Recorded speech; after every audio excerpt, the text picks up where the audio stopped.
Okay, here we go.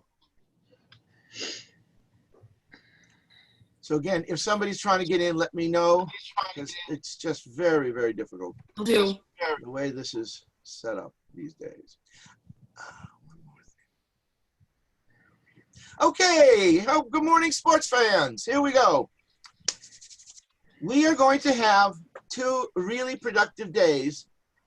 Yep, 2 productive days with you, and I'm going to be here the entire time, 9 to 2, 9 to 2, and so answering questions, having conversation.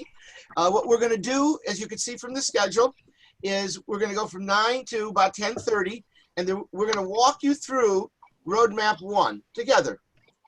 And then we'll take a 5-minute break, of course. And then we're going to go through Roadmap 2 together. And Liat will be guiding us on that one. She's driving, right? The metaphor of the roadmaps. Then we have a lunch. You have a half hour for lunch. I'll be here. We'll have a conversation. Nothing new. We're not going to say anything new, so don't worry. But come back, bring your lunch, have a little conversation. Then we'll start officially at 12:30. Now, at 12:30, we should be through number 2, and now you should be starting number 3. And that you're going to do solo. I'm going to be here, of course, but you should start working through it solo. This really is a learn by doing. You're going to learn about roadmaps by doing roadmaps. That's really the way to do this. At least we found. We've had several hundred teachers already go through all these roadmaps. So they work. And so then from 12:30 to 1:30, okay. And then we're going to come back as a group at 1:30 and get your impressions. What do you think? What questions do you have? How do you want to think about Tuesday when you start?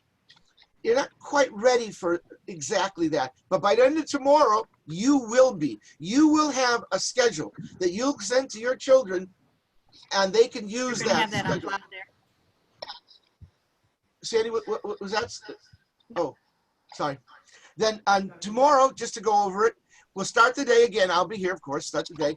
And then you're going to finish number 3 and then go to number 4. And in number 4, you're going to actually create a roadmap. You are going to build one. Now you're going to take one and modify it.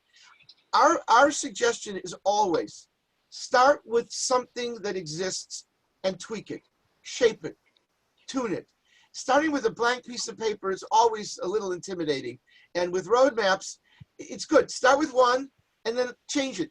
And Liat has made these wonderful day 1 schedules, very simple, a little more complicated depending on your taste. And you can take her schedules and tweak them a little and send them off.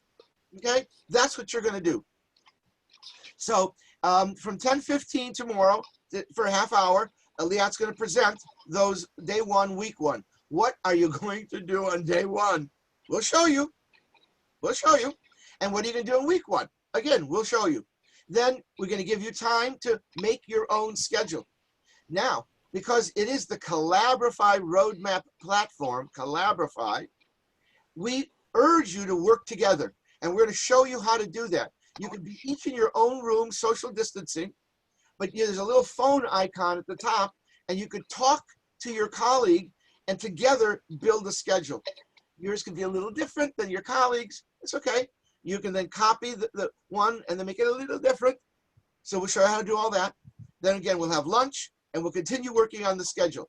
Then you will show us your schedules, your roadmaps, and we'll talk about them. You know, much as you do an essay, an English essay, you explain it, you talk about it, and we work together. So it's really going to be a lot of collaboration, a lot of conversation. Learning, learning is in the conversation. I've learned that from educators. I am a techie. My wife's a kindergarten teacher, which amazes me in no end, how she could do it. But, and I've worked with an educator, Kathy Norris from University of North Texas for a number of years. And so I've learned, I hope. So a word about me, just one other word. I was a professor at Yale, and my area was artificial intelligence. I did my doctorate in artificial intelligence.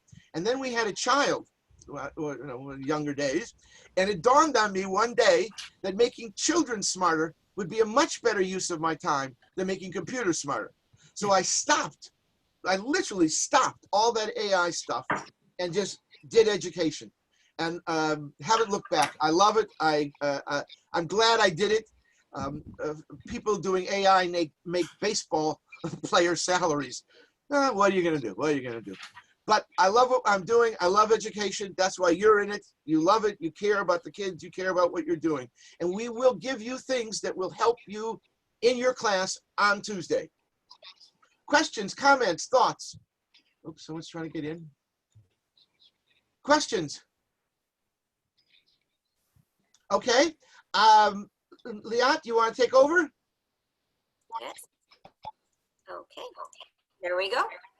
So if you clicked on the URL, you got to our professional development series. And just to make sure we're all in the right place, we're gonna start with map number 1. That's the first one. I'm gonna click on it and click launch. Everybody there? Let's just take a temperature. Everybody there? Could you raise your hand on your little, there's a hand somewhere. And you can put things in the chat because Denise will be monitoring it, Nicole will be monitoring it. So if you have questions, that's fair game.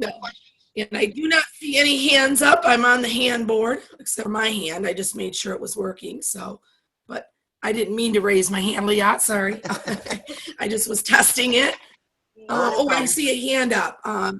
Last name is Patterson. So there might be a question, and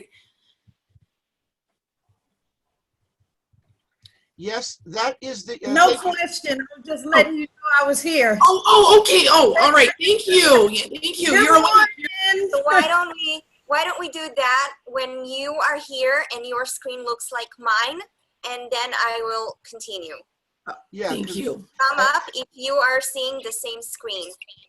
Thank you, Lilana, for putting the link in the chat. That's very important. Folks, you must use Safari or Chrome, not the Microsoft browsers. You'll get a message if you do, so it'll tell you. But you must use Chrome or Safari. This is a good idea. That's a good point. Yeah, let's make sure everybody's on the page before we begin. Yeah, I think our numbers are good, Ms. Jackson. So, are we good? Well, let's Good. see. Folks, everybody, we're on this. You can see this? Hey, thanks, Kelly. So, our first, so as you can see, this is a roadmap. And it has different bubbles on it. And each of these bubbles, we call them nodes, have activities. And our first one, if you opened it at home, you might have already watched it. It's a video all about us, the UMCDC, and about roadmaps. But since how many, can we do a survey again and see how many watched it or opened this map last night? Thumbs up.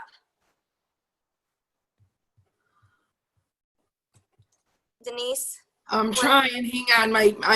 I got a little freeze. I'm on the map. I can't see the thumbs up. I'm trying. Oh, might be the thunderstorm outside. Hang on. It was working. Sorry. Yeah, we got a bunch, I think. A few of you did. Professor, should I show the video again for those who haven't, or should we just keep going? I think keep going. I think. Absolutely. Which video are you thinking? Your video, Professor, when you're introducing us in roadmap. I think we can go. We can go. Continue. Okay. Hi, Nicole. And then you can watch it later. Professor Soloy did a great job introducing our Center for Digital Curricula. Then you can hear some testimonials from our team that have used roadmaps in their classrooms, and watch some examples of different types of roadmaps and what they could be used for. And notice that here at node number 3, the map splits into 3 pathways, and you can do the same for your kids in your class. We have an independent path to do individually. We have a more interactive path, again, to be done individually, but it's a little bit more engaging. And we have the live or virtual path that you can do with us. And this is the link to the Zoom meeting. So you could have joined this meeting through this link. And we're actually going to go to the driving question boards, to node number 5. And this is a way for us to do roadmaps collaboratively as a class. And again, with your kids, you can have activities that they're going to be doing alone. And you can have activities that we're going to do collaboratively as a class. I do want to mention there is an echo, so if you can mute yourselves, that would be very helpful. Thank you. So I'm going to click on it, and a drawer opens up on the left, and I have instructions here. If I click on the instructions, and I'm going to click the launch button, and it's going to open another map for me.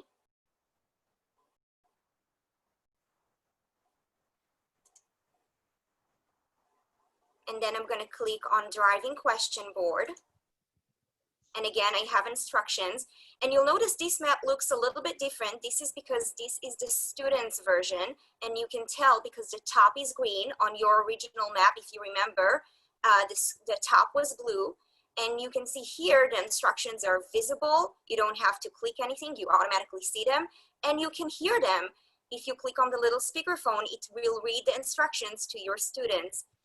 And then I'm going to click launch activity. Here it's blue at the bottom.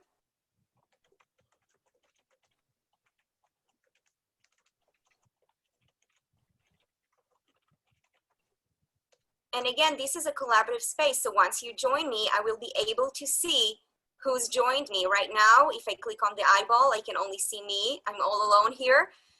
But please feel free to join me here. And this is a place for us now to ask questions. What do you want to know? And that's very helpful for us too, to differentiate our PDs, because now I'll know what you're interested in, what worries you, what you want to know. Oh, I see Kelly joining in. I see some folks coming in. I see Courtney. Great job, ladies. So we're going to put questions here. You're going to click on the plus sign at the bottom center, and a node will appear. And you're going to type your question here where it says enter title. Our title is going to be our question. Leah, could you hold on for a second? We had a request to pause for a minute. People need to sort of catch up. So, getting on, let's get everybody. Sure.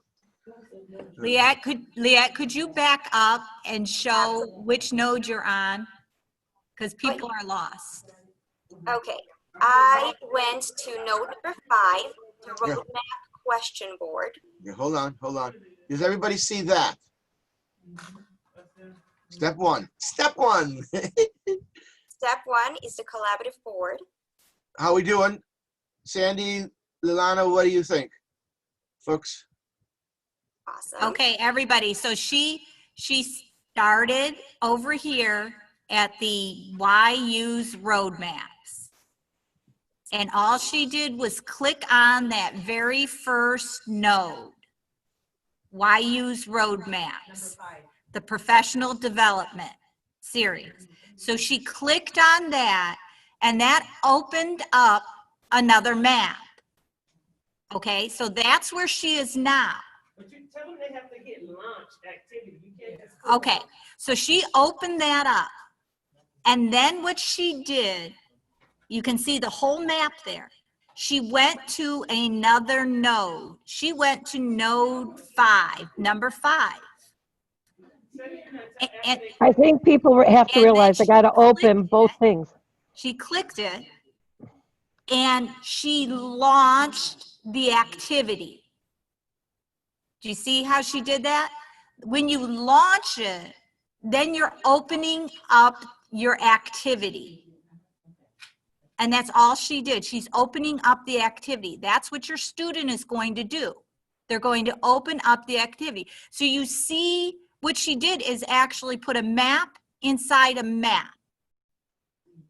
So she launched the activity, or the student will launch the activity. She's launching the activity to get the activity to open. And she's showing you through that open activity now. That's what she's doing. And again, in the same All right, way. now can you give, I'm going to check the chat board. Okay, now can you give Liat a thumbs up if we're all back to where we need to be? Yeah, All right. Number 5.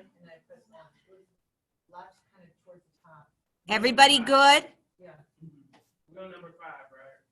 Yes, and then you're Sandy, gonna, we can hear background in your, Leon, I think now you can take it from there. I'm sorry about that.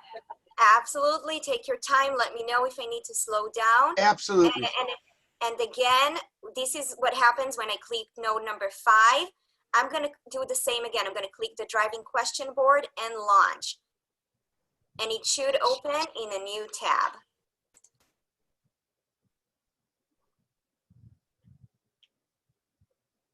And this is a collaborative space for all of us to work together. And I can see 5 of us are already here.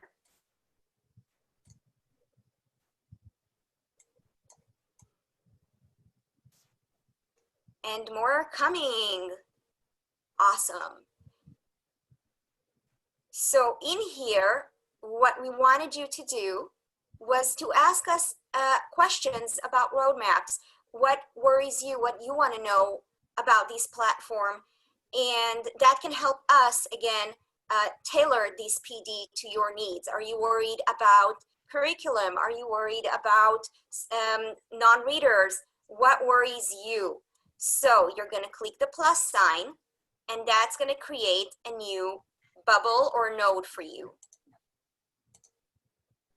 A drawer would open on the left. Enter your question where it says enter title. For example, I'm going to type,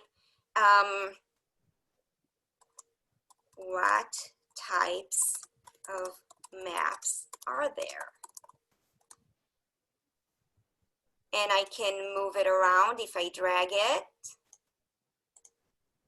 And we're going to give you about 4 minutes. I have my timer here to ask questions. And again, you can do the same in your class with your students. Have them ask questions. We're going to show you later how they can also answer each other. We have that type of activities in our science maps, in our reading and writing.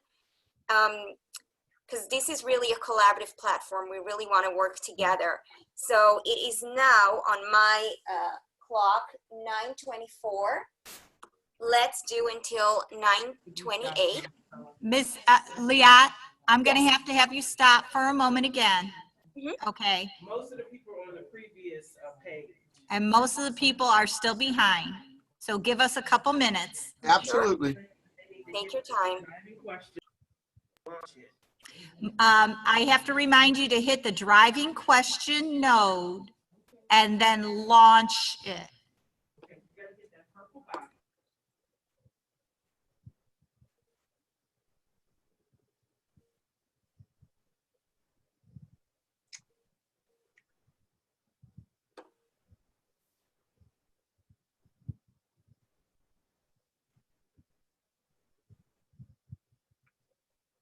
How we doing there, sports fans?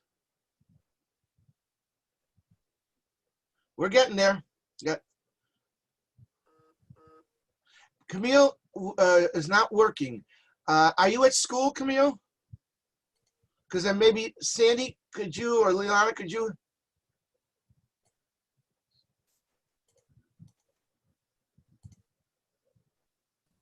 They are in a different school. Yeah. Yeah, and my suggestion, okay, let's hold up here. Excuse me. The maybe the folks like who are having trouble should take that URL that you posted earlier. Excuse me, I have to cough. And click on it so that we can start all over for them, because I think they may be on a different map somehow. I mean, there was a URL early in the chat. Lilana posted it. And I think, you know, maybe Tiffany and Professor Soloway, when I clicked the link in the chat as well, and it seems to be like making my own version of the map. Oh boy, so that that's when bad. I'm on, I am only seeing myself, and I think that's what's happening to the other folks. They clicked the link in the chat, and they are not on the collaborative version. It's opening it's opening like a student link.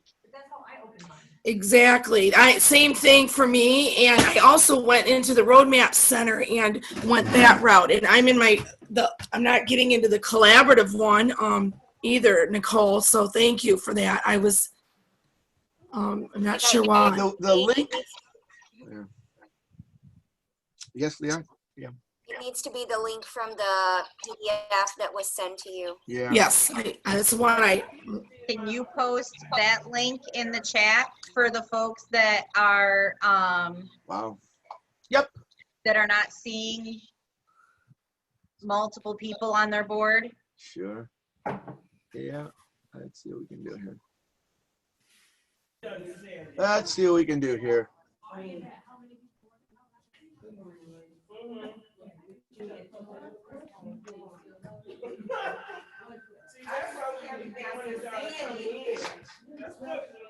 All right, here we go.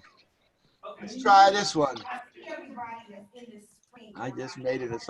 I think it's the same link. The problem is, if people were not on the original list, you're not going to get in. Nicole, you can't. It was built for the people whose list. It was built. Oh, yeah, that's why Nicole and I can't. We probably weren't on the list. No, you weren't. Oh. So I see 16 people here. if you were on the list, then you're in. If you're not on the list. Okay, Dr. Hi, this is Dina.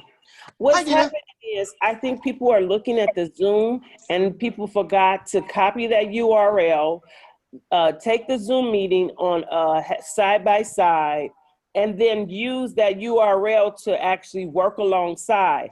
I think they're seeing you do it in a Zoom and thinking they're doing it. Oh, interesting. So you guys, go back to the chat. There's a link in the chat with the link for you to open up your own. Since this is your first time, they're gonna ask you to access it through your email. And so every time you open up something new, they're gonna ask you for those permissions again, okay? So don't get frustrated. Once you're in here a while, you won't have to keep doing that. The link in the chat took me somewhere else. Help a few people. Miss Those Bay, people at Grandport is really struggling. because we wasn't on the list originally. Because we weren't on the list originally. That's why. That's the problem. No, Shannon, it's the one we did yesterday when we I'm did in no. there. Oh, I'm okay. in there. But I did I'm have not- to oh, open okay. my email. I wasn't on the original list. Oh, Camille, use okay. the link that's in your email because that link they posted in the comments didn't work for me. I did. It I took me used the one somewhere in else. my email. I did it 3 times. It's because we wasn't signed up. That's right. That's right. I used a list that was sent to me, and we put you together. And if you weren't on that list, sorry. We'll fix this. It's okay. I see wonderful questions here. You can always also ask them in chat. What I'm doing right now is what you could do as a teacher. I am sorting questions by topic so I know what I need to address. So a lot of general questions, that's wonderful, like where can I find maps? What can I do with a roadmap? How to assess? Great questions. We're going to talk about all of them. So you can keep typing in questions here if you want, or in the chat.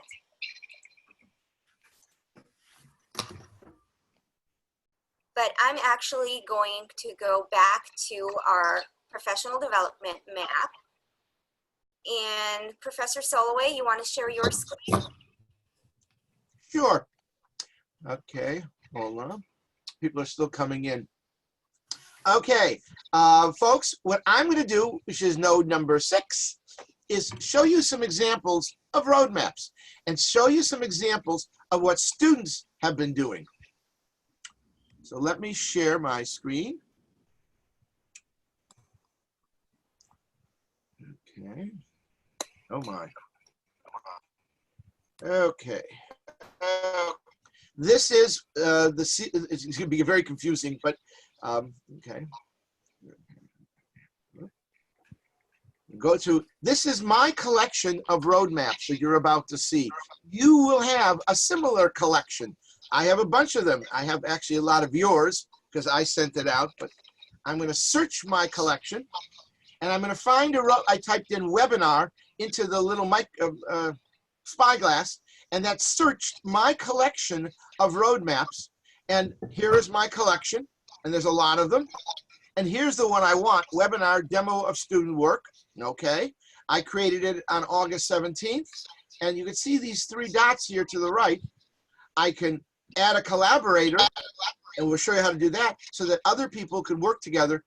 I'm hearing some echo, so if you could turn off your microphone, that'd be good. Because sometimes microphones, other microphones cause the echo. I can copy it. Professor Sulloway, can you make your screen larger? It's really hard to see that on the Zoom. Okay. Thank How's that? you. Is that better? That's better. Okie dokie. Hello? Yeah? So go right ahead. Sorry. Okay. You can make a copy. I can rename it or I can delete it. You don't want to delete just in case, right? Just, you know, keep going. So I'm going to start this one, demo of student work. Here is a roadmap. It looks a little different than the one you saw initially from Liat, but that's the point. They're different colors, different shapes, different backgrounds. I can change the background on this one. I can make the background blue. I can make the background ghost white. And you can see I clicked on it, I touch background, and I can take these opportunities to do different colors. I like the grid. I like the grid. So we'll have the grid. And so here is a roadmap. I'm going to come up to this umich.cdc, the triangle. I'm going to click on that node. The drawer opens up. There are instructions. I'm going to click on the word launch, and I'm going to take you to our website.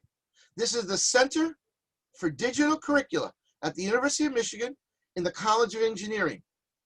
This is our website. I urge you to come to the website because I'm going to show you some interesting things that you can see there. We do believe that learning at school and learning at home should be seamless. And here is an example of a young lady working at home or working at school. It's a wonderful little animation that illustrates working at home and working at school. Now, if you look at the tabs on our website, I want to direct your attention to visiting classrooms. And I'm going to click on visiting classrooms. And you can do this at home. And again, I urge you to do this, since what you're going to see are pictures of children and teachers in classrooms using roadmaps. We had a pilot project going, about 500 kids in September to March 13th, till it all closed down. And I'm going to scroll down just a wee bit, not too fast. And these are pictures from the classrooms. The top one here is a 3rd grade classroom. They have Chromebooks. Each child has a roadmap on their screen, but it could be a different roadmap because they're working at their own pace. Some of them are working collaboratively. You can see in the back there are a couple of children working together. Now these 2 children in the back actually are working 2 kids to 1 computer. It's set up so that they can each be working on their own computer, but sharing basically the screen. So that's how you teachers can work together to create a schedule or a roadmap and work together on your own computers. And then you can talk through the computer to each other, so you don't need a little cell phone. Here are 2 children in the front talking and working together. This top picture is more student-directed, student-regulated learning. On the bottom picture on the right, the teacher has a roadmap on the big screen at the front of the class, and she's walking the children through the roadmap, much as we're doing with you. I mean, we're going to walk you through the roadmaps. And you click on this, click on this, click on this. And then over here on the left is a more station-centric use of the roadmaps. They didn't have one-to-one, so they had enough computers for one station. And the point of this picture is roadmaps can be used in a range of pedagogies. They'll accommodate your pedagogy. You don't have to accommodate roadmaps. They will accommodate you. And just like if we go back to the picture, I like that one. That's Monique Kuhlman, 3rd grade classroom. Kids are posing, right? But I urge you to come here. We have middle school. We have a middle school one. We have different elementary schools. See the different pictures of the kids doing different things. Come to this website. Go to visit classrooms. I'm going back to curricula, and we're going to do more of this tomorrow, where first week resources. We're going to show you, Leah's going to show you, things that you can give to the kids day one, roadmaps that'll work. And schedules, learning schedules, again, we're going to go over all these things. But I'm pointing it out on the website so that you can come to the website and use the website. Okay, well now I'm finished with this node. I want to go back to the map. So I go up to the tabs, right? I go up to here at the tabs of my browser, and I was on, I was on this one. So I go to the left, and I'm back to my roadmap. I'll close the drawer, and now I'm going to go to this next node here. It says standard-based full year curricula. Again, click on the node, drawer opens up, instructions, click launch. And why I'm showing you this is this isn't something for the students. This is for you. This is an entire year of 3rd grade social studies in one roadmap, because roadmaps can have other roadmaps. And in one roadmap, I have 4 geography themes, social studies themes, excuse me, geography, economics, government, history. And I'm going to click on geography because I want to expand it a little more. So I click on the node, drawer opens up, instructions, launch. And now in one node, these are all the geography questions from the 3rd grade social studies for a whole year. Again, this isn't something you send to your children, but now I'm going to click on a node that you will send to your children. What are important natural characteristics of Michigan? Good question. So I click on the node, launch, and now here is a roadmap that your children will use that answer this driving question. What are important natural characteristics of Michigan? Yeah, hey, good one. And you could see number 1, number 2, number 3, number 4. We're going to walk through these, not now, but the children would open these up, would click, open them up, do the work, move along. And we have different apps. We're going to show you those apps. Yes, it is already made. You don't have to make those. That's the point. This is all there. K5. all the stuff that you need is there. Can I interrupt 1 minute? Elliot, please don't be overwhelmed with this when you look at it, guys. When he says you open this up and give this to your students, you're not going to give this to your student and say, do this. Obviously, when you're looking at this, this is 8 or more lessons, which means this could be 8 to 10 weeks worth of lessons. This could be a whole quarter's worth of lessons. So this is not something you hand out to your student and say, do this in a week. You have to dissect each one and decide how long it's going to take. So you don't just give this to your student to do. So, I mean, you open this up and you look at it and say, oh, well, my kids can't possibly do this.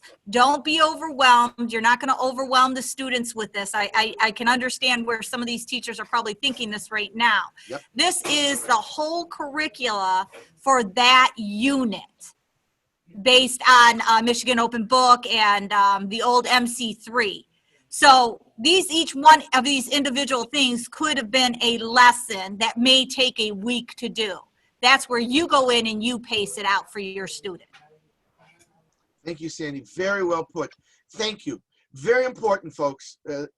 And Sandy and Dina, whenever you want, interrupt. Yeah, please, please. That's right. Every one of these nodes could take a day, half a day. I mean, it's going to take time. And again, it does feel overwhelming. I apologize. Just kind of relax. Relax. Okay. So here is a lesson. Again, I want to go back to the roadmap. So I go up to the tabs in the browser.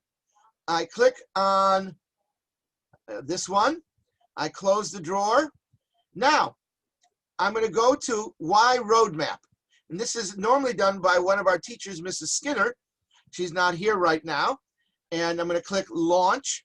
And I want to show you a couple of, no, I'll pretend that I'm Mrs. Skinner. It's hard. She's from England, so she has a British accent. And I can't do that very well. And I want to show you one little video. Again, clicked on Collaborative Learning. Click Launch, and I'm clicking on, I'm going to open a tab to Collaborafy Writer, which is one of the applications that we built. It's a simple multimedia writer. It's simpler than Google Docs, but it gives the kids what they need. They can write, they can watch videos, they can answer questions. Notice over here, there's the microphone. If you click on the microphone, this will be read to your children. So if they're having trouble with the reading a little bit, okay, it will read it to them. And what I'm going to show you is a little video. This is a second grade young lad, and the mom, as Mrs. Skinner would say, the mom came downstairs the next morning after they started using roadmaps and saw her son giving his brother instructions on how to use roadmaps. This is a second grader the day after it started. And the mom was so surprised because her son is not very motivated to do school.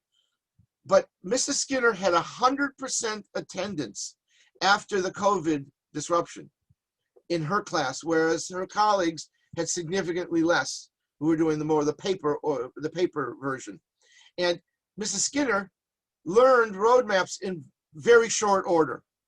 So I just wanted to show you that one. So I want to show you another one. I'm clicking on Schedule and Sharing, Launch. And as I said, this is a program called PDF Pal. It's a tool that allows you to mark up your worksheets. Anything that's a PDF can be marked up. If you look at the bottom down here, bottom left, you have a pencil, you have a typing tool, you have a highlighting tool, you have an eraser, and then you have a color palette. Okay, I'm going to click this color, but I want to get rid of and click on the eraser and get rid of this circle because I don't like that circle there. Mrs. Skinner used the Harry Potter series for her class because she's British, she liked that. And this is, I'll make it bigger. I'll get to these three dots here. This is a second grade schedule for the week that she made. Her parents, Mrs. Skinner's parents, didn't want a daily schedule for the kids. The parents asked Mrs. Skinner to make a weekly schedule. Second graders had no trouble working through this schedule. This is what they did every week. And she would change the schedule every week, of course. But this is a schedule from a week. And here's a dot that I made. I want to erase that dot. There you go. And let's get a color, this color. I like that color. I'm going to get the pencil tool. Notice the node down here, recommended by Connor. Connor was one of the children in the classroom. And he found a video that was really relevant to the class, and he thought it was good. So Mrs. Skinner put it in her schedule, and it was recommended by Connor. Notice there's a Go Noodle. Yeah, so have a little break. Gotta have a break here, you know. And these are different. Here's Get Epic, all part of a schedule for Mrs. Skinner. Second grade, the kids can do it. One more thing, and then I'll stop this one. This is Mrs. Skinner. And I want to show this. She looks a little harried here. She'll tell you she was, but she did a screencastify reading a book. And the kids felt that it was like Mrs. Skinner was reading it to them in class. And she's not a techie, Mrs. Skinner, but she came up to speed pretty quick. You screencastify, plopped it in here, and she's good to go. And you can ask questions. You know, which character said the most lines? And the children might say, Mrs. Skinner talked a lot. And if you don't want the kids, if the kids feel uncomfortable about typing, they can click on the plus at the bottom and they can record their own video. They can take a video of themselves answering a question. Or you as a teacher could record a video commenting on your children's work and leave it for them. So I'm going to stop this one, go back to my roadmap. And now, Nicole, I'm going to click on Frog Eats Bugs and show you, Ms. Andrus, would you come in and explain this? Sure. Hello, my name is Nicole Andrus. I teach K-5 computer science and STEM at a little tiny school in northern Kent County. And my partner teacher and I started using the Roadmaps curriculum last fall with our science units. And we were only using Roadmaps for 3rd, 4th, and 5th grade. And Professor Sulliway and Monique, who's not with us today, would send my partner teacher and I a map, and we would teach with it on our smartboard. And we would have our students just use certain nodes for science. It wasn't until the first of the year when Liat was visiting our classroom, showed us how we could modify and change a roadmap to add our own things in. So I totally get that this is a lot to take in at one time. When COVID hit and we had the stay-at-home order, I'm a specials teacher, and so the other specials teachers were like, how are we going to send information to 600 students? You know, we don't use Google Classroom. We only see students once a week for 50 minutes, but we were still going to be required to send lessons in our content area home. And so we taught, my partner teacher and I taught the other 3 specials teachers how to use Roadmaps. And we sent maps for art, music, STEM, computer science, and PE to all 600 of our students. Our K2 students had never used the platform before. I recorded a short video using Loom and made that my very first node for my K2 students to watch to see how to click through the map. And 3 weeks later, this is what my kindergartners were doing. They were able to use one of our applications called Flipbook to make an animation of a predator-prey relationship for science. And so Professor Sulliway is gonna click that node and open it up. And this is a kindergartner that made a stop motion animation of a frog eating a bug. And this is after, I mean, this is their 3rd time using Roadmaps. And they learned how to import a picture. They learned how to draw a little, they drew the water, they drew the lily pads, they drew the bug, and they just copied the page and moved it along. And I could not tell you how impressed I was. And they were impressed. The kids were so excited about this program. It just amazes me. Here's another one.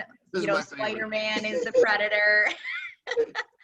But I got, you know, I left it open to the students. I let them choose, you know, what type of predator-prey relationship, you know, they wanted to model for this assignment. And, you know, what a great way to show their understanding of a concept versus filling in a bubble on a test. So much more interactive. They really, really enjoy it. And I hope you and your students will enjoy it as well. Thank you, Nicole. Those are kindergartners doing that. Now I want to show you examples of models for that were a little for third grade. This is a Flipbook. These were your class too, wasn't it, Nicole? Yes.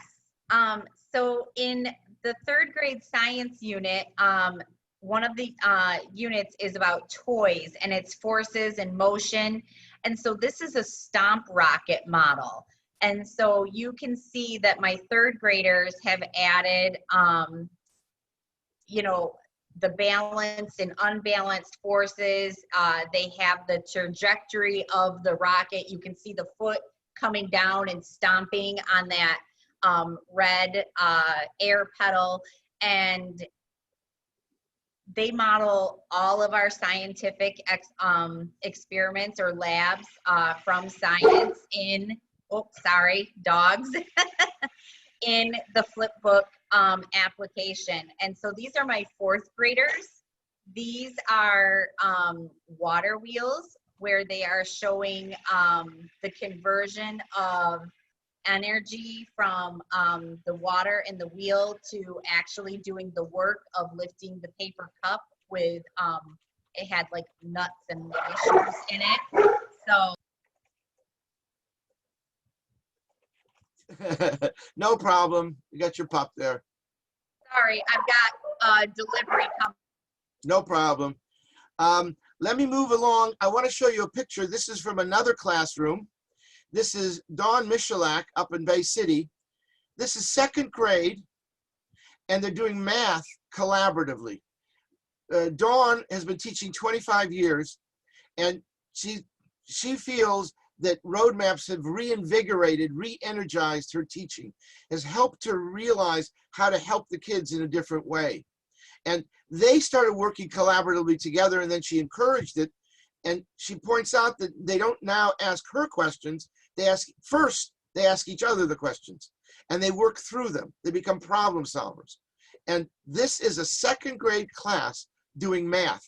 And we'll show you how to use the Collaborify Roadmap platform to build these kinds of 2-person or 3-person groups. Okay? Now come back to the roadmap. And one last example. Denise, do you want to pop in? Sure. I just want to echo what Nicole said and what Dr. Selway just shared as far as the lessons, the collaborating. I was able to use, I started in my roadmap journey in the world of social studies. I worked on a Go Open at the state level team on with MDE.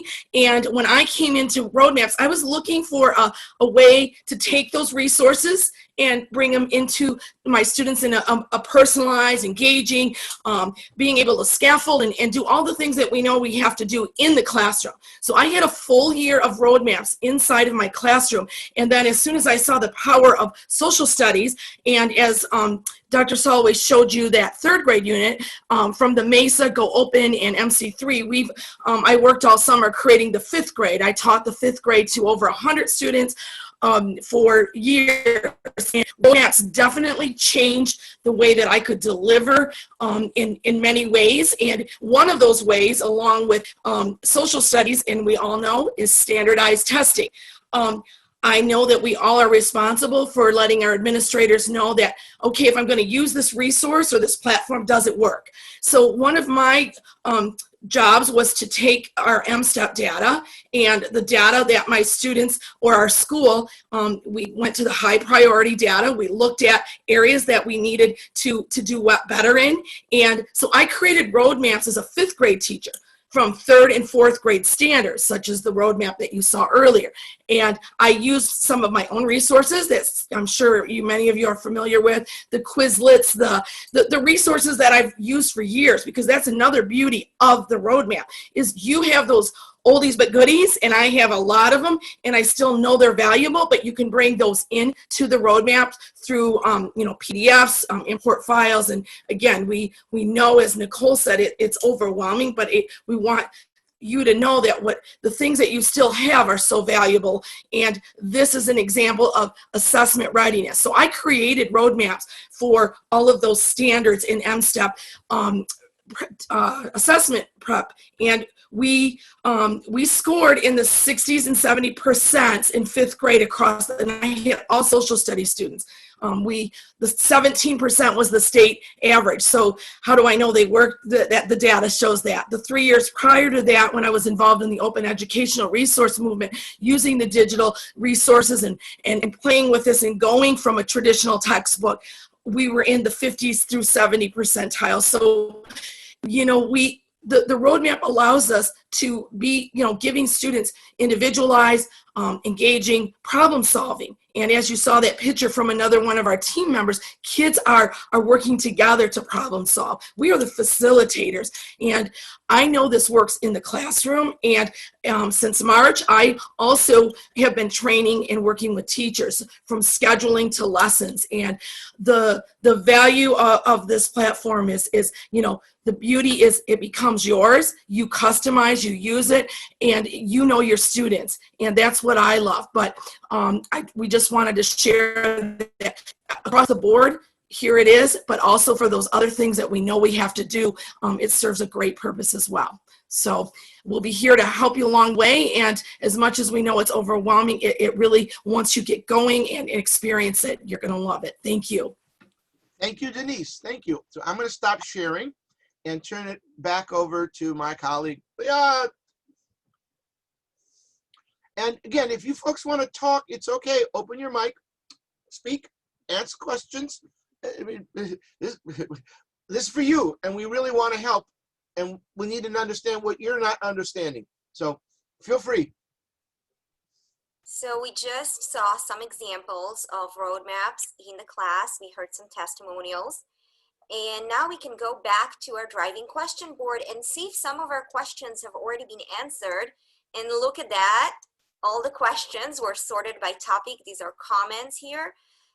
So I see a question, for example, how will it work with kindergarten? And I remember Mrs. Andrea's kind of referring to that, showing her kindergartners and what that might entail. I see a lot of questions about the curriculum, and I remember Professor Soloway mentioning that we offer curriculum in the top 4 core area subjects: math, ELA, science, and social studies. So I can click on it.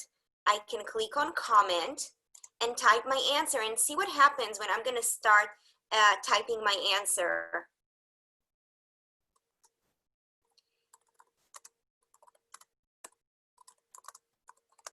It changed color. So now, if you go back to the board, you can tell if someone answered your questions, and students can answer each other's questions. You can even pose more questions. And you can link questions. I see a link here. The reason I linked it is because someone asked what materials are needed for a roadmap, and I was wondering if they meant the curriculum, what materials you need to be bringing on, what resources, or if you need a computer and an internet, and you need a computer and an internet. We can put pictures here as well. Again, if we click on a node, we can change the shape, we can change the color, we can add a comment, and we can add an image. Google search and search for images. Okay, so now it is 10. Let's take 4 minutes to go through the questions, see if we have any new questions, or answer some of the questions if we feel they were already answered. So again, I got here through this map, the Professional Development Map Series 1, and I click this time node number 7, but it takes me exactly to the same board, just like you did before.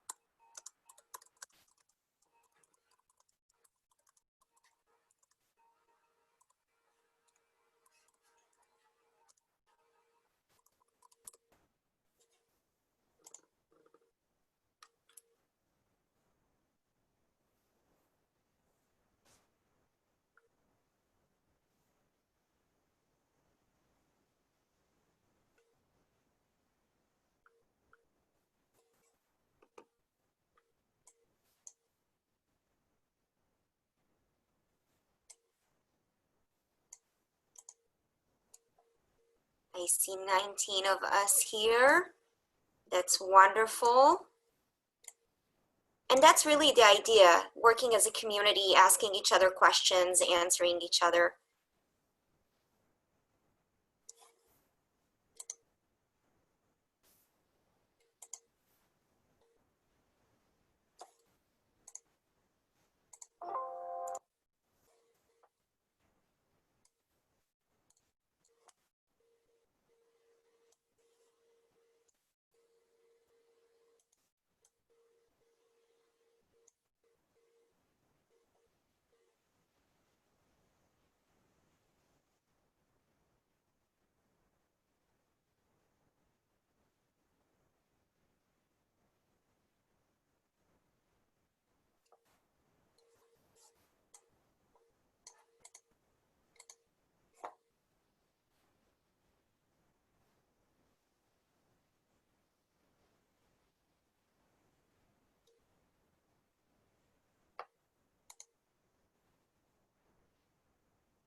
Okay, Sandy has left. Can someone unmute so we'll know where you're at?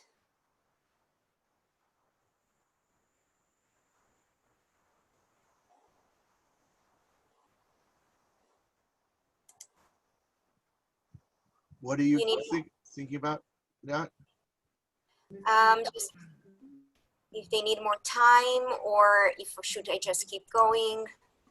Can you give us 5 minutes? Just give us 5 Absolutely. minutes. And what time is it? 10:04? How about 10:10? 10:10. And just start it up. So I'll give everybody 10:10. If you're listening, 10:10, come on back. 10:10, Liat is going to get going on again, okay? 10:10, everybody. Thank you, Sandy.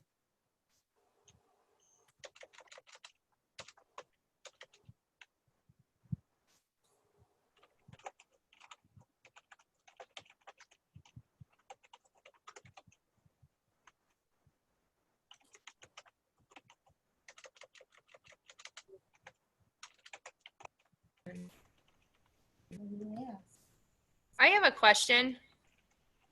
Absolutely. Oh, Okay, so there's a couple of us in here that are together and we're experiencing the same things. Like the screen just keeps moving. It's not like staying stationary. And every time you move your cursor, it moves. It's not letting us put any questions in. It's just adding circles. so what I suggest is closing the tab and opening it again. I've done that twice. I've done that twice already. I'm having the same problem. I can't even type letters. Me What- too. What kind of, let's start at the beginning then. What kind of computer are you on? Just We're on a Chromebook, Chromebook, okay. And, okay, so you're in Chrome. but we're in Google. Yeah, it I'm should on be. Chrome too. Yeah, okay. And then that's good. I mean, that's good. It's nothing in our app that would cause that, I don't think. Have you heard this before, Leah? We haven't heard this one. At least I haven't. No, but it might be the clicker. Like, are you using a mouse? Yeah, No. not an actual mouse, just the mouse pad on the Yeah, Chromebook. the mouse, yeah. Is it easier if you use like connect an actual mouse? Yes. Well, No. I was trying to redo that question where the question mark is at, and now I can't. And I went out 3 times and came back in. Now I can't even click on it. It's like the screen is frozen. But I went out, came back, Yeah, yeah. back in. Same thing every time. Is your IT person there? Because that does sound like an IT issue with a Chromebook. And your students are going to have it. Everyone's going to have it. So let's see if we can get that solved. I'm not at work. Oh, you're not at work. No. I mean, It was working fine though. I typed a question in the first time. It worked fine. oh, okay. Well, that's good to know. Then maybe it's the internet. Turn it off. Turn it off. I just want to comment. I'm on a Chromebook right now, and I just went into it. I'm not in the same one because I wasn't registered, but it was working for me. I did what I don't know. I hit the plus sign. I put the circle. I typed just typed on it. So on my Chromebook, I have the same exact thing, the mouse built in on the pad. So I don't know why, because I've used it many times for that, and I've never had that happen either on the Chromebook. So and my students all had Chromebook, and we use that app quite a bit in other areas. So I wish I had a better response too for you, but I haven't had that happen. So hopefully it's a quick fix somehow. I don't know. Yeah, I don't think it's internet because I'm on my iPad on this presentation, but on a Chromebook doing the driving question board. So I'm using 2 different devices and I'm on with you fine. So I know it's not internet. So the iPad works, but the Chromebook is having trouble. Right.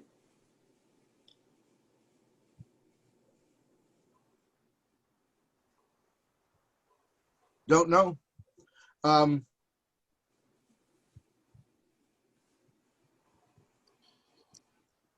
It is almost 10 past 10. I'm thinking let's just keep going and we can circle back to the driving question. Maybe we can talk to our IT guys, see if there's anything that we can do on our end.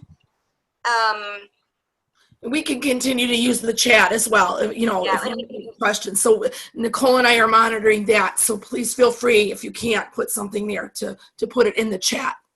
So, Thank you, Dave. So let's. We have a teacher on a MacBook, and it's doing the same thing to her. On a MacBook.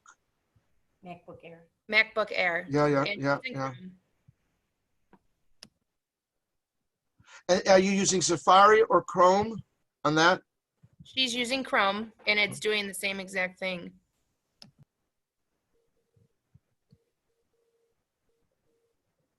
I'm thinking that's why I'm quiet. Are you all at the same school, same physical location? I'm just trying to see what's variable. what's the variable?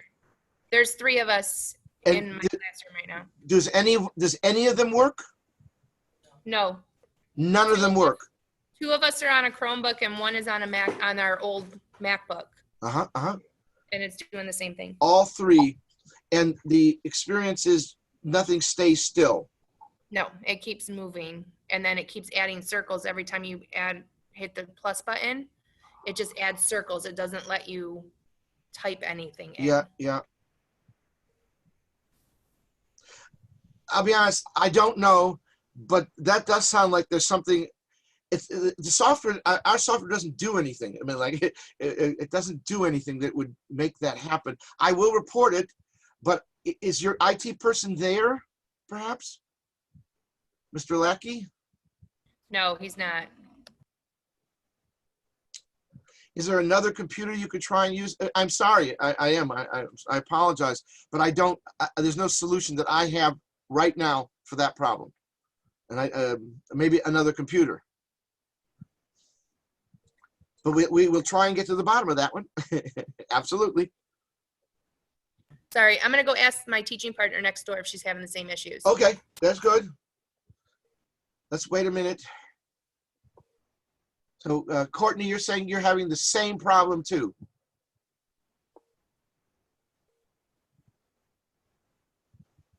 Wow. Never a dull moment, huh, folks?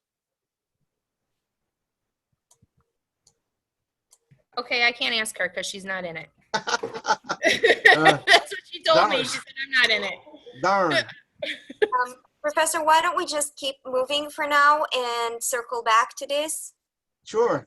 Then, folks, I think just watch if you can, and we'll try and figure it out. Sorry. So I am going to open an example for a 5th grade schedule.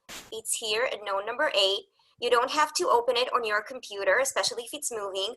But as I'm going along, why don't you think, what type of resources would you put in any of these places? So what would you put for math? What would you put on the morning announcement?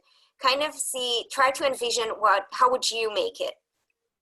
So this is a 5th grade schedule. It starts with a morning greeting. Good morning, 5th graders, and the date. This is Monique from one of our teachers, Monique Kuhlman, so Haas Elementary, and they start every morning with their positivity project and a daily check-in. So this is a way for them, this is basically a form that she gives her students to fill, and this is a way for her to check the temperature, see how they're feeling, who may be needing a little bit of more TLC, who needs some time, see how they're doing. Then they have morning announcements. And this is such a wonderful way to keep the sense of community, especially if when you're remote and the kids don't always get to see each other. You have the Pledge of Allegiance, the Haas Elementary pledge that they do every morning. This is Mrs. Kuhlman doing the birthday announcements. The daily joke, really keeping the routine going and keeping the community and everybody feeling connected to something. And actually, I don't know if you've noticed when I opened it, but this is a YouTube video, but it just started. So there are no commercials, no distractions on the side. It just plays for you. This is our Collaborify Writer app, as we showed you before. If you click on the plus sign, you can add a header, you can add directions for your students. You can add pictures or videos, just like this one from YouTube, by clicking photo or video and then choosing add a YouTube video. And you would just paste the URL. So your kids don't have to go to YouTube. You can also import videos if you have them on your drive, videos that you made, or record yourself here on our app. You can also add questions so your kids can interact with what they're seeing. So they're not just passively watching. Let's say it's a story, you can ask them questions, kind of like you saw in Mrs. Skinner literacy map. So this is their daily check-in. Then you can see they have the class meeting. That's a link to their Zoom meeting. So everything can be in one place. They don't have to go to multiple places. You can just put a URL, any URL. In this case, you're gonna put the URL for your Zoom meeting and the kids click on it and they hop on. When you don't wanna meet them, you can put the Apple note on it by clicking the Apple. And that makes it invisible for students. So now only you can see it. So on the days you're meeting, you're gonna make it visible. If you're not meeting, I'm gonna hide it. I don't want them hopping on my Zoom. Okay, moving on, we have ELA. And like Professor Elliott mentioned before, we offer deeply digital lessons and curricula in the 4 top core areas. ELA is one of them. We have reading and writing based on the MESA units and the Lucy Calkins. You're probably familiar with those. And we can show you what it looks like. So this is an example of a reading lesson. and they're built in the workshop model. As you're probably familiar with it, you have the mini lesson here on top. Now this is a section that you, the teacher, might want to do, or you can, if you want to or have to, kids cannot attend. They can also do it independently. We really scaffolded that, wanted to give you as many options as we could. And again, this is a good example for writer. We have the text can be read to them by clicking on the speakerphone. So everything can be heard. They don't need to read it. All the videos don't have the commercials like we mentioned. And they have questions. So they can reply, and you can later check in their answers and their work. And we're going to show you how to do that in a short while. And then there is the independent reading time.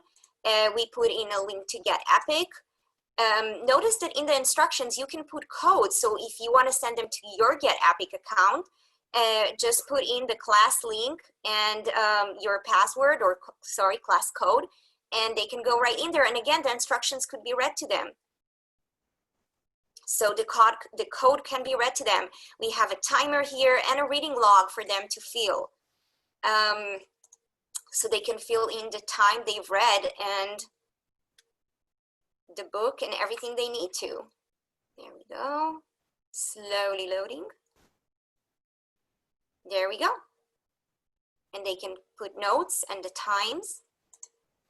And at the end, there is a reading report journal. And the journal, so they can write notes, and they also have a notebook that follows them around from lesson to lesson.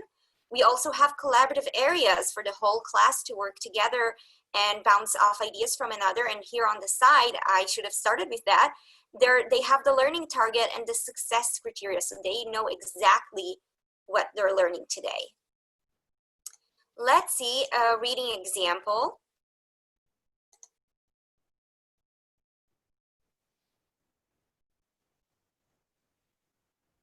And it's again the workshop model. They have the mini lesson here.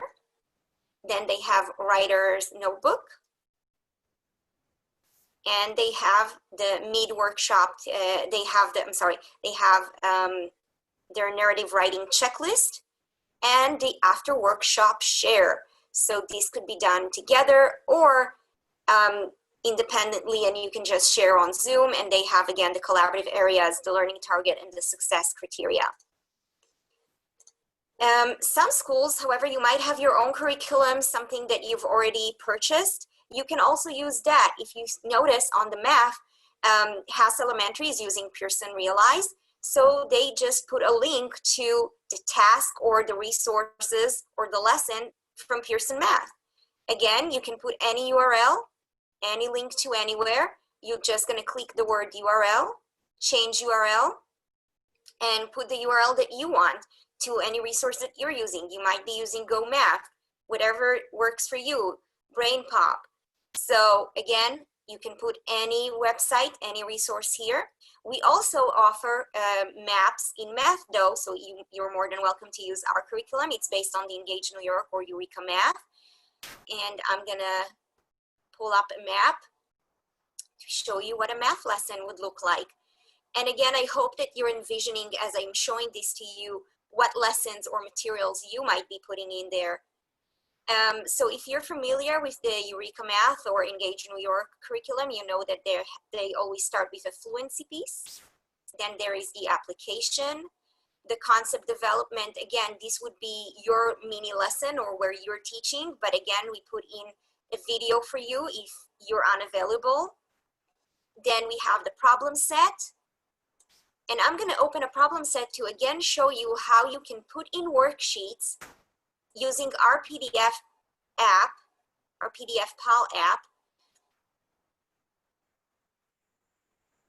And this is a very simple mark tool for PDF. So any worksheet that you have, you can upload here. And students can navigate between the pages using the arrows here at the bottom. They can write on it if they click on the little pencil, so we can draw on it. They can type. and they can highlight. So for example, if this was a literacy lesson, they can annotate or make notes. Everything is available in multiple colors. So they can type in different colors, they can draw in different colors, they can highlight in different colors. And of course, if you made a mistake, there is the trusty eraser, and you're just going to click on it and delete what you want. So that's very easy for them. Then you have the debrief, the exit ticket, homework. We also offer a homework explanation for your kids, because some of them don't have that support at home. There isn't anybody to help them if they don't understand. So we feel that was very important to include that. This is an explanation for the homework. So there are no excuses like there was no one to help me. You can watch the video. And at the very least, they watch how a problem like that can be solved if they don't solve it. So that's a wonderful aid that you have. You also have an exit key ticket. If you want to share that with your kids, we kept it again hidden if you see the Apple node. But if you want to share that with your kids so they can check their answers, you can do that. And then we also have extra resources to offer differentiation. Some kids might need extra review. Some kids might want extra practice. It's typically a game, so it's a fun practice. And some kids might even do advanced things. We have videos and other resources here. So very easily adaptable to the level of learner. Okay, oh, there we go. So that was math. And Denise, do you want to talk a little bit about your social studies map? Sure. Are you going to open it for me? Thank you. And I love to talk about social studies, so I'll try not to go into too much depth, but this is an example from the 5th grade MESA unit, as we referred to earlier, when we have the full year of 5th grade as well as K through 5, all grades. But an example of a lesson, and this is the road to the revolution. Why? Here's our driving question. Why were the colonists unhappy with the British rule? And as you can see, number 1 starts with the French and Indian War.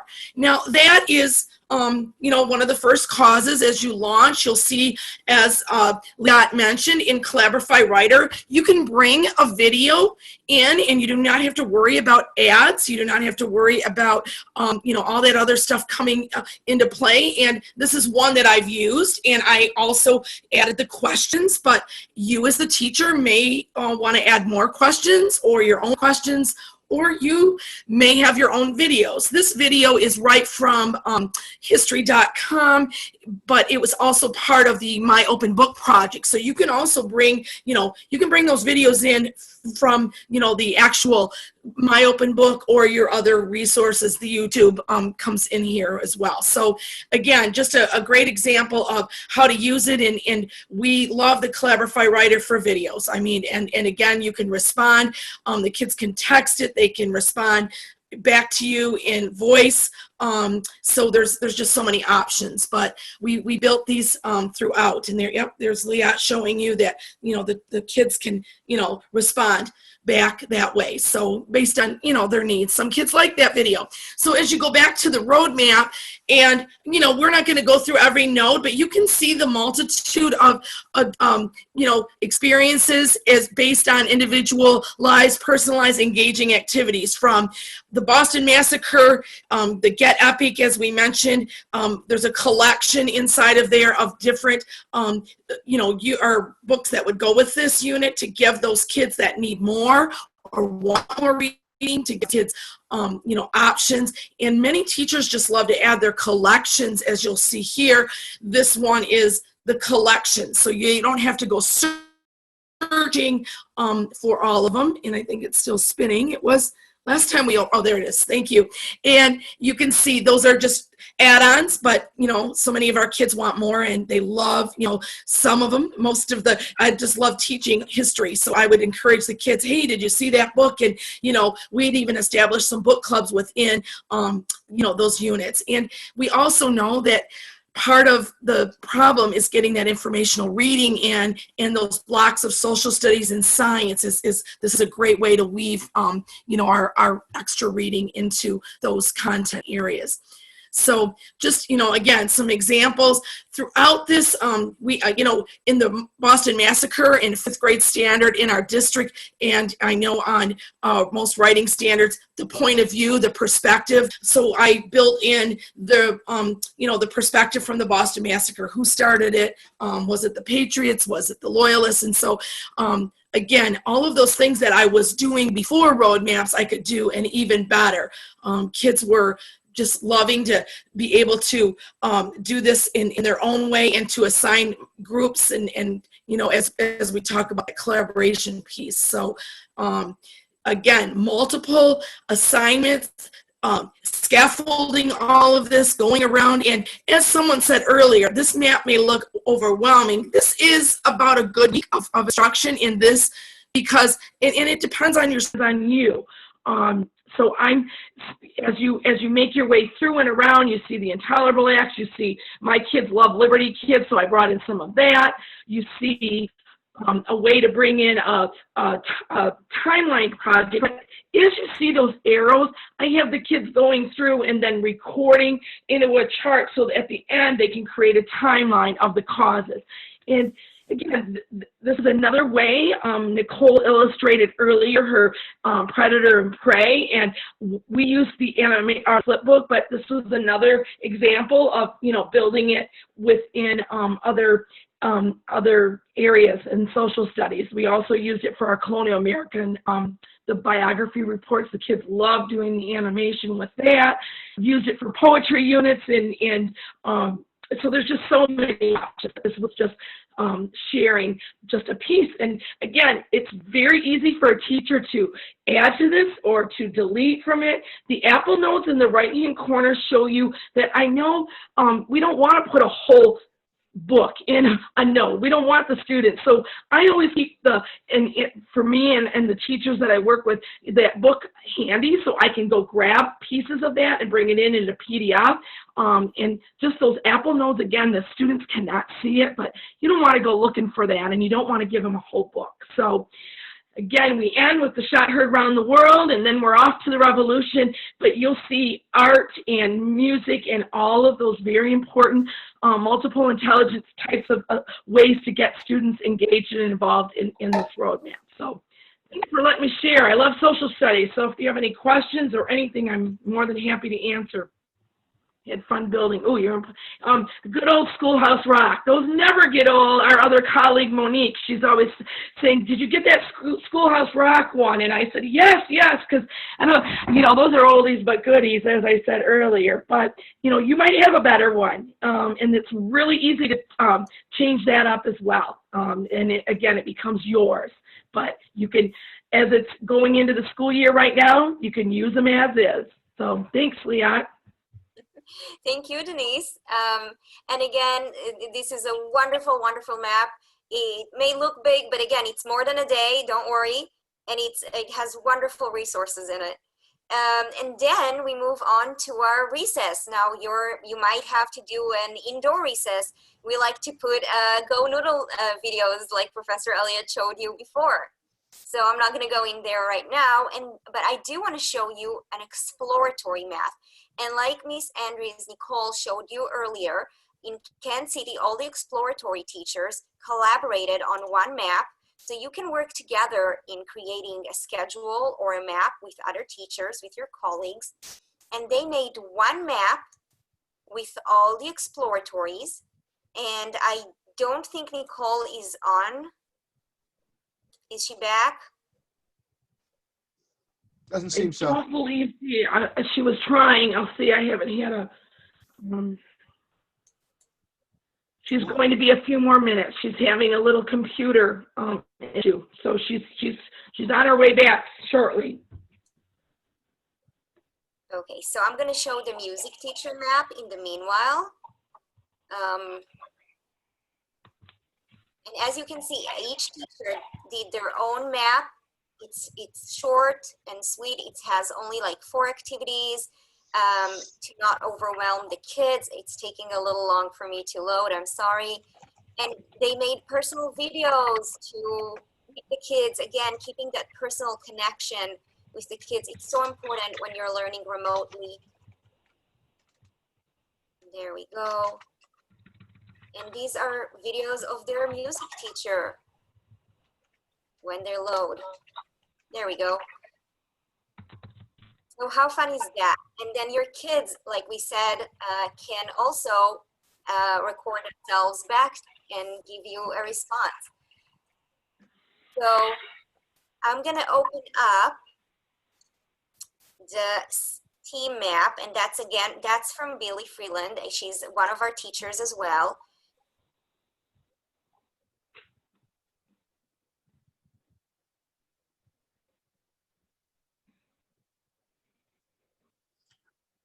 And again, interrupt for just a second. And Josh is here, our tech. So I'd like to move into a room with Josh and a couple of the folks who are having trouble. Who could you say your name or let me know, and I'm going to create a room and move you to that room with Josh. Okay. So who is it? Kenya Smith. Okay. Just one second. Jenya Smith? Kenya, Kenya. Okay. And it has me as Coach G for some reason. I don't know. Yeah, right. Coach G. Okay, got it. Coach G, yeah. Shannon Jenkins. Shannon. I see your name. Yeah, got it, Shannon.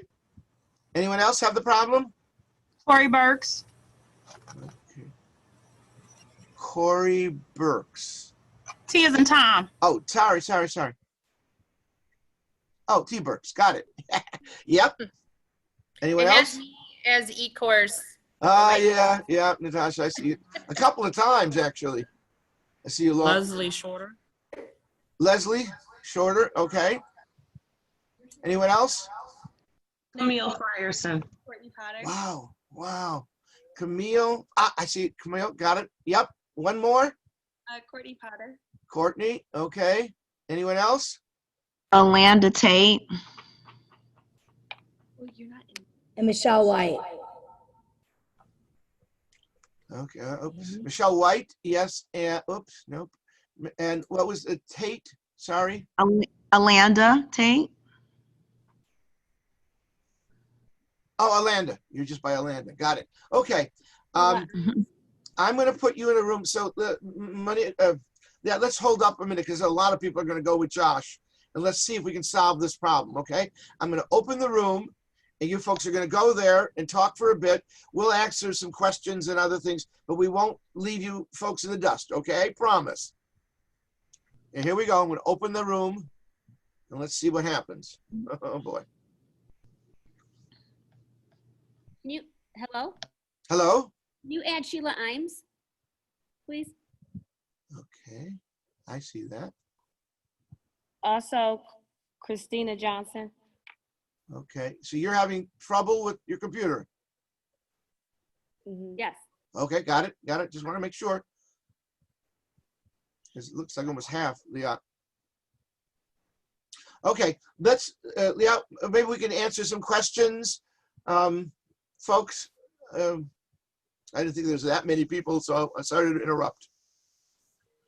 Questions, thoughts, or do you want to take a bio break?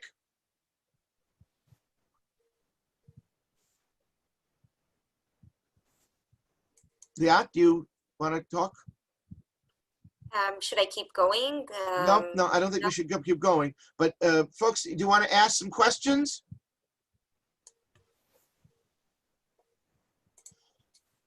Oh, Josh, you didn't need everyone. Well, they can all come back when they want. Is there some piece that you need to review that Liat can review for us? That would be good. I had one question I put in there. How do you record once the kids are doing the work and doing some of these problems? How do you record the data or their progress? That's a wonderful question. I'm going to shortly answer it right now, but I'm going to talk about it later so your colleagues can also hear it. We have the monitoring and assessing option here on the side. And you're actually going to do a full PD map all about this bar here and all the things you can do on our website. One of them would be monitoring and assessing. Leah, in the chat, someone has asked if you could put in a read aloud for text. We could show them that if you could. Vicky asked that. So the way to do it would be to go to Writer. Now, if it's a video of you reading aloud, again, just put in video. If you just want to put text, but you want the option, you want to give kids the option to listen to it, you can put it here in Writer. And once they click on the speakerphone, it will read the text to them.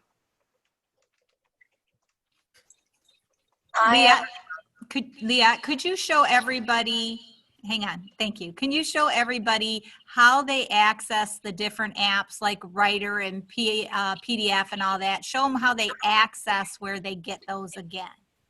Absolutely. So when you're on your map, on the teacher version, with the blue top, you can click on the plus sign at the bottom center. And these are all, excuse me, the Collaborify Map Apps that are available to you. You have the Writer that we showed. You have a web resource to put any web resources that you want, the PDF file. We have a chart. We use it for the reading log, for example. Denise uses it in her social studies to document the important dates. We have a Venn diagram, a KWL, what I know, what I want to know, what I've learned. We have a concept map, which we used in our example for the driving question board, but you can also, because you can put pictures there, it's a great place to make matching games and sorting games and putting things in order. So that's a great app. You have Flipbook, which is an amazing app. You can use it as a journal. You can use it for animations. You can use it for models.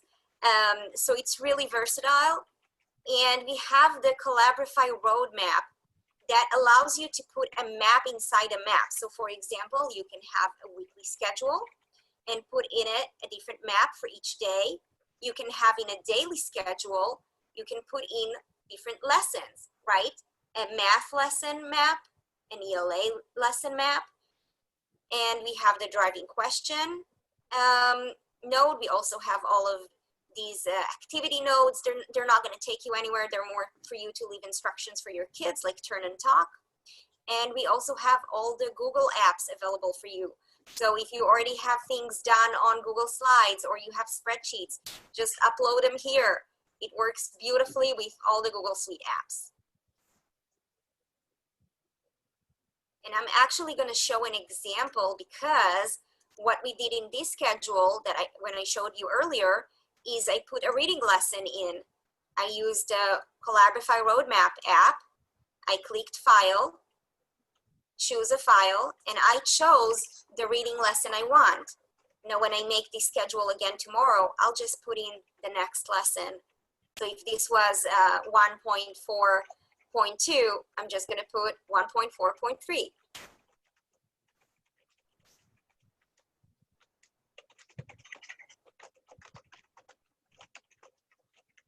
Any more questions? This is very good. Let's use this time. This is very good, folks. Yes, the monitor and assess, that's good. So you can see how you can do that. And the plus. Woo. I will go over the monitoring and assessing again, I promise. Yeah, absolutely. Absolutely. Now, eCourse does use Eureka Math. Are all the modules downloaded already?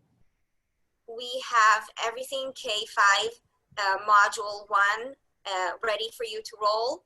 So you're good. Awesome. We're rolling down modules 2 as we speak. We just released one yesterday. We're releasing one today. Awesome, because that works perfect, because that's our math program. Absolutely. And Liat, do you want to tell them what you're building for them with the math? Oh,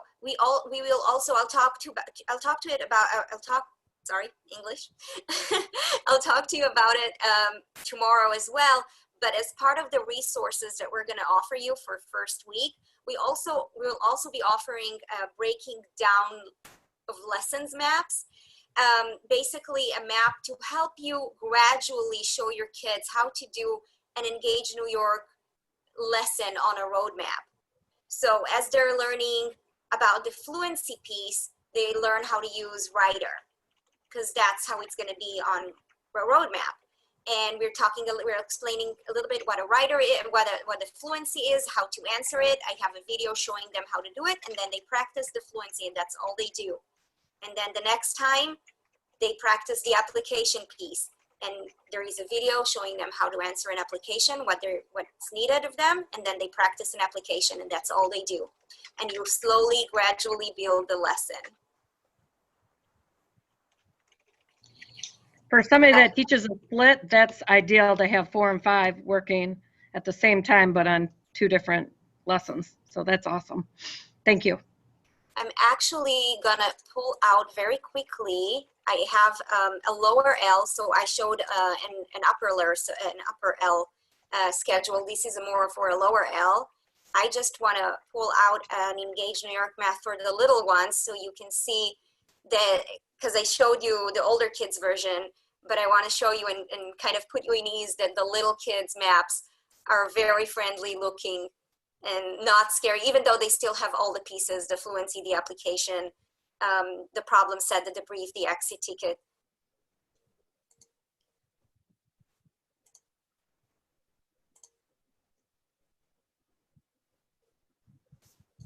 The Zoom bar is in my way.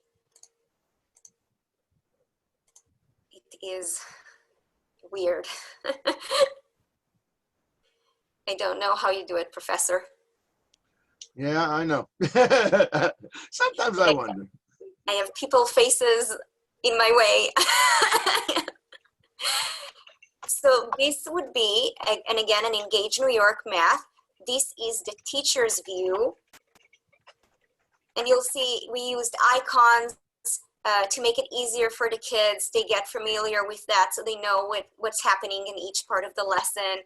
This is the fluency, the application, the lesson itself, what you, the teacher, might want to give that part, want to do this part, but if you have to, there's also a video or other resources here for your students.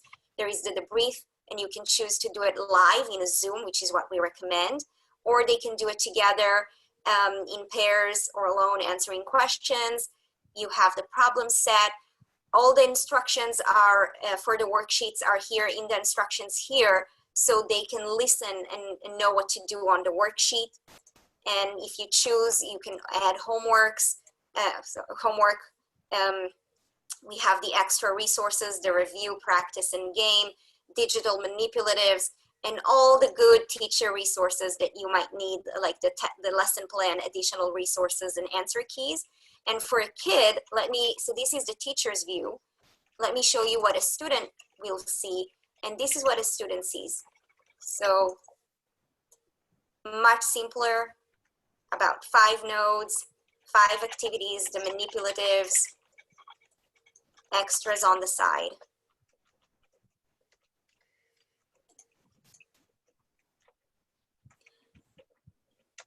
Upload an image. Awesome question. How do you add an image? Well, I can't do it from the student's view because students, you'll see their name here on the top when they open the map. They can't change the nodes or the instructions or the pictures. They can only reply on the PDFs and the writer. So I'm going to go to the teacher version. And when I click on any node, I have the option to change the instructions by typing it in. I can change the style, the shape, and the color. Or I can add an image if I click on image. Then I can go, well, now I have one in, so I can do remove image, choose an image, and I can do a Google search, or I can look for images from my own drive. So if you have your icons that you're used to in your classroom, just upload them to your drive and download them here. So for example, I'm using the icons from the Embark website. So they're not on Google, they're on my drive. I'm going to my drive. I'm going to write Engage New York because that's how I titled it. But you can also search by date if you click here. These are all sorts of And there we go. This is my drive, people. You can tell I've been doing math maps.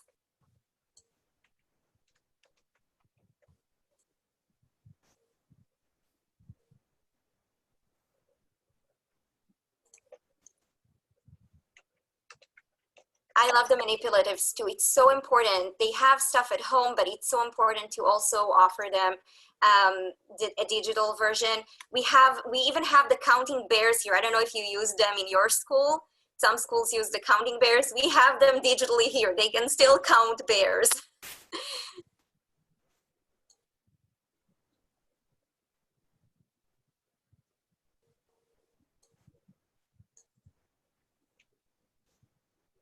Right? Whoops, sorry.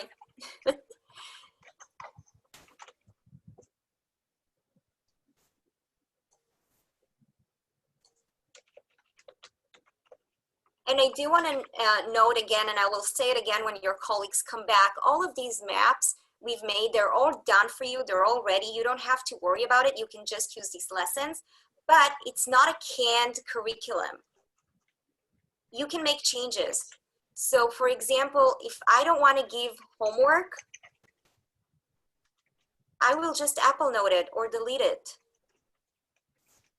If I don't like the lesson here, I want to do it, this is my classroom, I'm going to just delete it or change it. It's very customizable. So whatever works for you.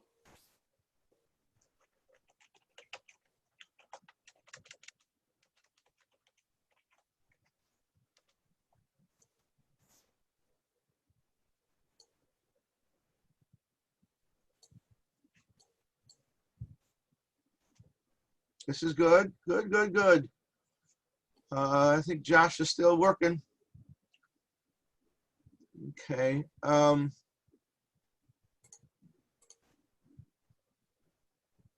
Where are we?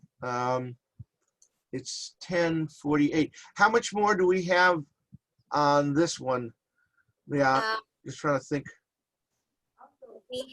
We don't have a lot. We just have I mean, I can skip the science and just go to the afternoon wean time.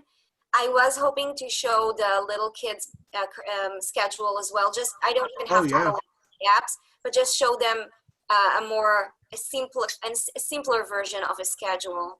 Yeah, I think that's important. The apps are good too. I mean, let the people see them. So, okay, so we have a little bit more. So maybe 11:15 by the time everybody gets back. I'm just looking at the schedule, how we'll regroup. Yeah. Well, then let's. Can you hear me? Pardon me?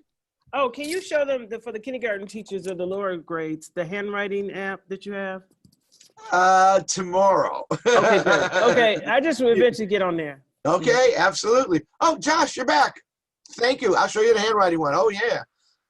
Josh, any news? Yeah, so there's an issue with the driving question board, but I'm going to fix it right now. And I wanted to bring them back so that you guys can continue. Yes! Great. There was some confusion around the difference between the teacher version and the student version. So I'm sure you guys will get to that, but I just wanted to throw it out there. Oh, yeah, thank you. So everybody's then fixed. I mean, everybody's fixed.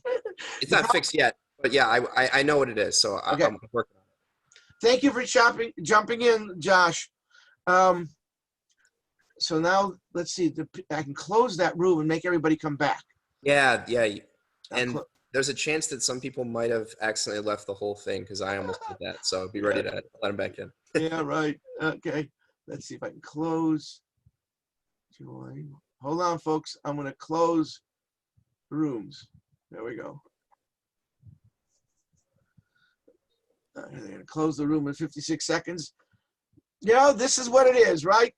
It's all together. We're working on this together. Now we'll get there. Okay, I'm just thinking. So, Liat, I'm looking at the schedule. We'll just continue on then. Let's just keep going. We'll go to map 2. Okay. I can do a shortened version though, because I think I've been talking for quite some time. And I do want them to experience map 2. So welcome back, everybody. That's back. Not yet. 19 seconds. Not yet. Yep. Not. Yeah. It's. it takes a minute, they say now, to close the room. So 11 seconds, 10 seconds, 9 seconds. So they'll be back, and hopefully, okay.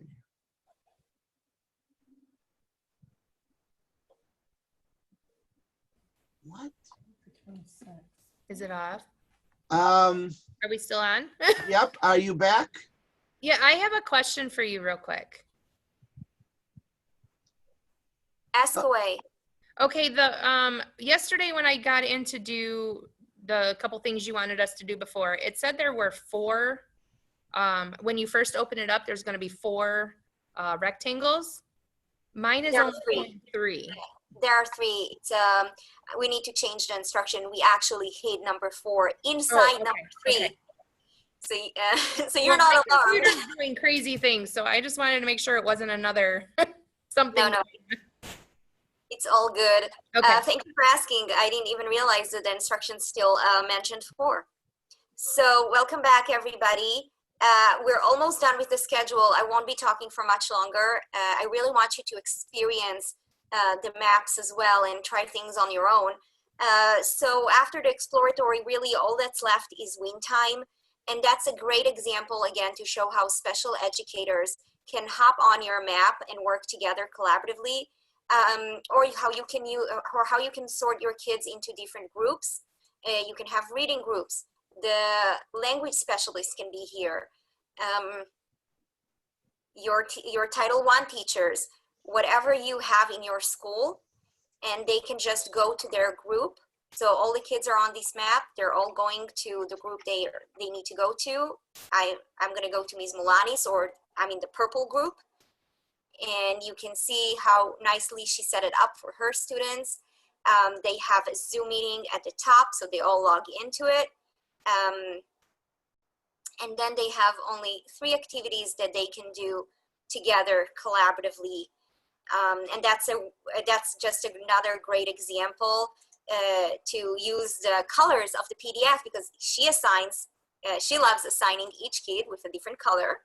And that way she knows which kid in the group did what piece of the worksheet. So that's a nice feature to show. And while you were gone, I showed a couple things that I would like to show everybody, and it's a good repeat anyway.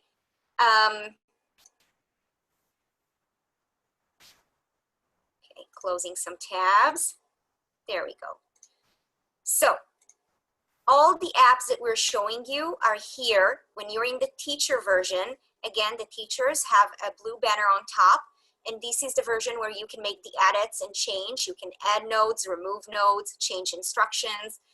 This is where you're going to do it on your teacher platform, roadmap.center. You're going to click on the plus sign at the bottom center, and these are all the Collaborify Map apps that we offer. And I already went over them quickly. I can do it again. We have the web resource for web resources, the PDF Pal for the PDFs.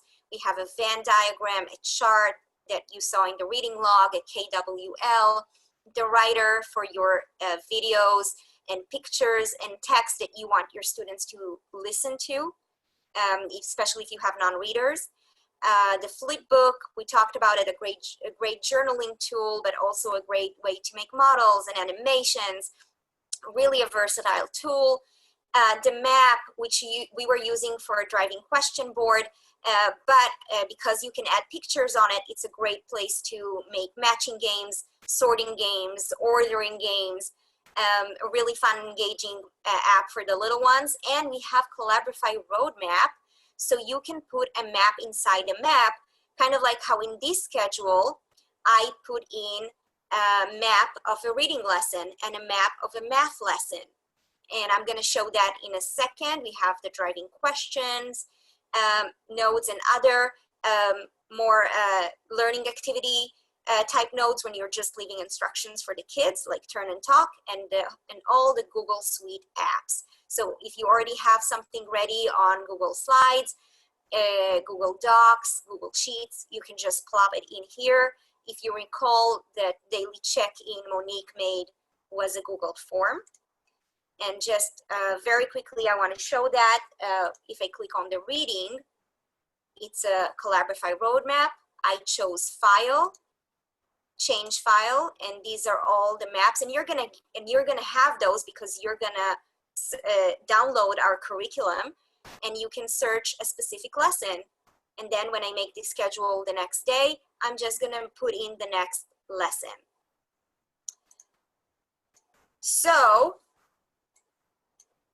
last thing I want to show is that this was an upper L schedule. They are easier, but you can also use a lower L version or just a simpler version. So do not be alarmed. Your schedule doesn't have to look as extensive as the one that we shared with you. You can also do a weekly schedule with the morning announcements, the class Zoom, and what they need to do every day. It can be much shorter and simpler for your students, especially for the beginning of the year or for the little learners. In this case, your kids these kids only have 5 nodes. They have a writing, a reading, a writing, an exploratory, a math, and a social studies lesson. They have images. And this is a good example. I'm going to open the teacher math, and remember, it's Apple noted, so kids can't see it. I'm going to show again the student version versus the teacher version, so you can see the difference. And then we're going to start working because it's 11 something. So this is, for example, a math map for kindergarten. And it might look a little busy, but again, it has the icons so the kids can know what is expected of them. And again, we are going to offer you as part of the first week resources a map that will help you break it down for them. So day 1, they only practice the fluency. They watch a video how to do it and they practice doing that. Second day, only application, and you're slowly building a lesson. And this is what it's going to look like on the student's end. So they don't get all the teacher lesson plans and your extra resources and teacher videos. They only see 5 activities. They have the digital manipulatives and extras on the side when they're done or if they need to. They have a review, a practice, and a game for each map. So again, just showing, oh, sorry. I'm going to share again, sorry. Just giving you the idea that it can look different and it can be simple. It can only have 2 nodes in it, math and reading for day 1. It can be very simple or very complex. It's really up to you. So what we're going to do now, we're going to go back to our special development series. And we are here. We are done with map number 1. Pat ourselves on the shoulder. we are good to go, and we can click and students on their end, when they're done with something, they can click complete, and it will color it in for them so they can visually see what they've done. And you, the teacher, can get a very quick snapshot on where they are at any given time. And we're gonna move on to map number 2. And map number 2 is a great way for you to experience a roadmap like your students, because this is gonna be a student version. It's gonna send you to a student map, so you can play around with the apps as a student, right? No? No, it's a teacher. This map is, okay, so it's a teacher version, I apologize. But again, it's meant for you to explore the different apps and learn a little bit about them. What can you do in each of them? We can start it off together, but I really think it would be helpful if you got a chance to kind of try it on your own, see how you can click an activity, click launch, really learn with your fingers how to do it. Professor, what do you think? Yeah, I think let's let everybody try one node and everybody do number 1. Just everybody do number 1. And then let's come back and we'll talk. Well, that's great, Liat. That's a great idea. Everybody do number 1 on your own computer from number 2, from roadmap number 2. So everybody go to number 2, and let's everybody gonna do number 1 by themselves. And then we'll carry on. Click launch, it opens in a new tab. And if you're having trouble, let us know. What number are we on? Map number 2 in the professional development series, it is the green map.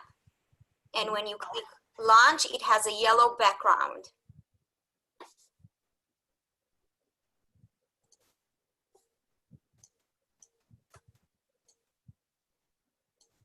Why don't you leave that up, Monique? Can you put Yeah. the link back in the chat? I'm on 2 and I don't know what I did with 1. Where sorry. Go ahead, Leon. Are you having troubles finding map number 2, the second professional development series map? Yes, I only see 1. I'm 2. I only see 1. I don't know how to get back to this screen. I'm on the one where it says 1. It's probably on your previous tab. Let me see. Let me see if I go. Nope. Nope. Let me log in again. Let's see. Maybe I closed it. Yeah, okay, so I'm there. Go to Explore Roadmap. Explore Roadmap Professional Development Series, parenthesis 2, series 2. Okay, I had to go back. Thank you. Good. And then we're all doing activity number 1, Mr. Bean and the awkward load.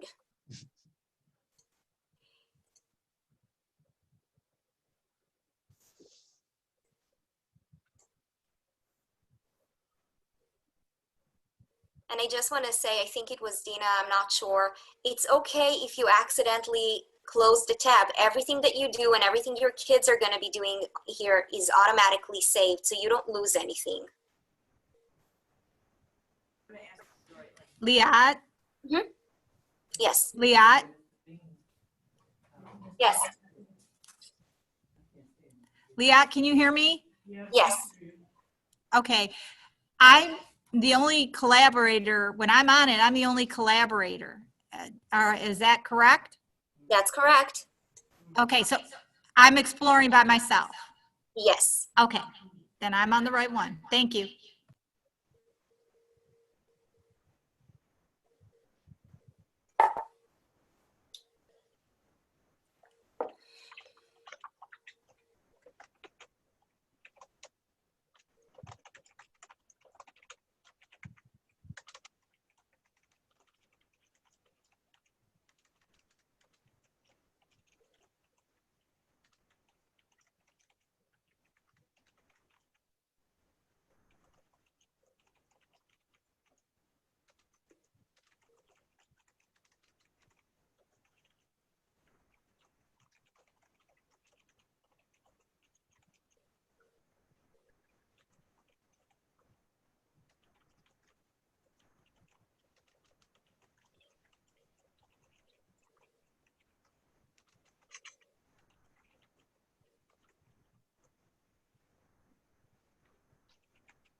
And I think this is a great example on how you can do a map synchronously. We can go through the tabs together, but why don't you show me with your thumb if you feel confident to keep going to activity number 2 on your own, and we can do it on, and you can start doing it on your own pace. Just click the activity, click launch, see what's in stored. When you're done, exit the tab, come back to this map and keep going. So thumbs up if you think you are ready to start going on your own. Okay, a couple, then go at it. You're free to go. 3. Awesome. If you still want to go with us, that's okay. I'm going to open up the activity we're doing right now. Yes, if you feel you can go ahead, then just go right ahead. Otherwise, we'll walk folks through it. Very good.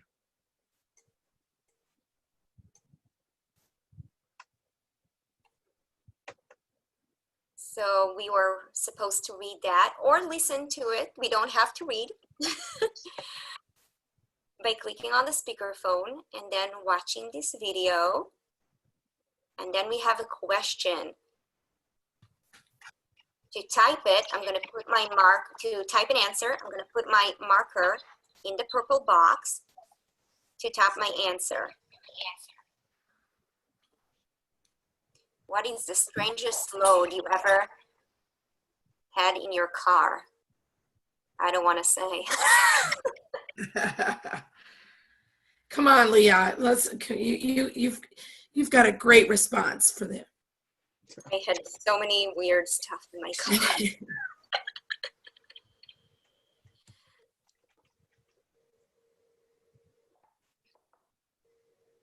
Oh, Monique. Oh, no, Monique. Sorry, Denise. Yes. How do you spell laser? Laser, L-A-S-E-R. L-A-S-E-R, laser. Mm-hmm. Mm-hmm. I had a laser telescope in my car. Oh, that is a unique load. We might want more detail on that. You really don't.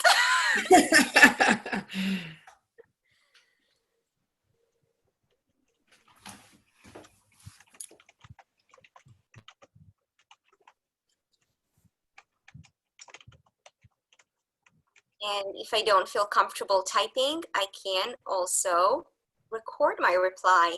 Now, I'm not going to do it right now with the Zoom, but you can definitely do that.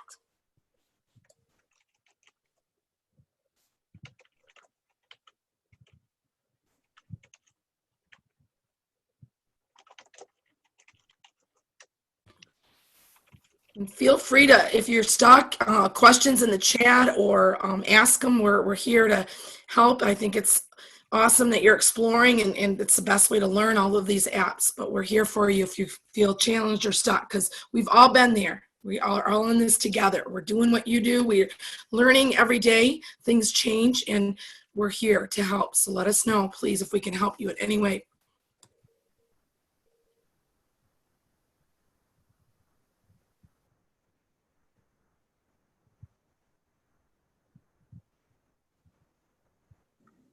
So when we add a node to a map, yes, how do we connect it with an arrow if we wanted to? Excellent question. You're actually going to also practice linking nodes on map number 4. Oh, okay. But I can show you a very quick preview because it's really, really simple. Once you get the hang of it, I just created a new bubble, a new node. And to connect it, I'm just going to drag it to the other activity I want to link it to. And a link is created. Oh, okay. And I can change the directions, the style, add instructions. I have some fun options with the link that we're going to explore later. Oh, okay. Thank you. That's cool. Okay. Why don't we move to activity number 2? Let's see if it is a Collaborify Map app. So is Josh still on? Can we do it? Yeah, go ahead. Awesome. So again, I clicked on it and I'm going to click launch and it opens up in a new tab.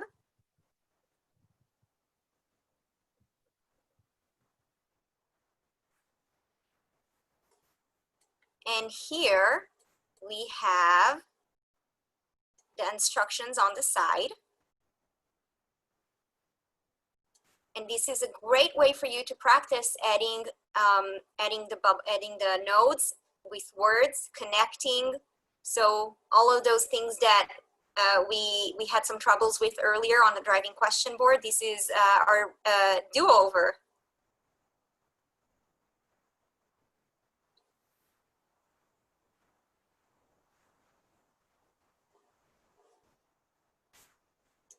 I'm gonna zoom into the instructions.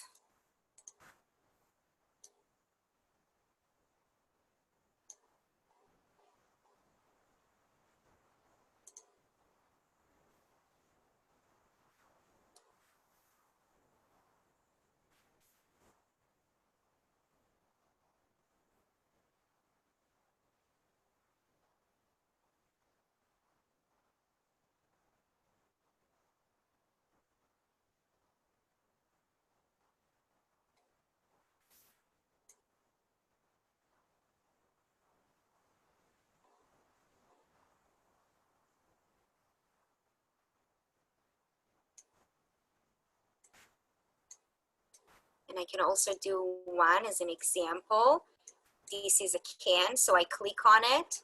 I can add to the title that this is a can. Oops. And to connect it to bean, I will drag it to bean.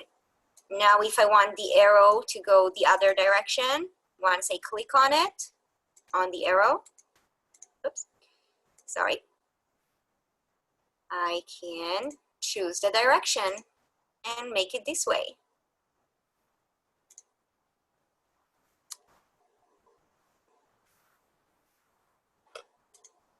Oh, I see some questions.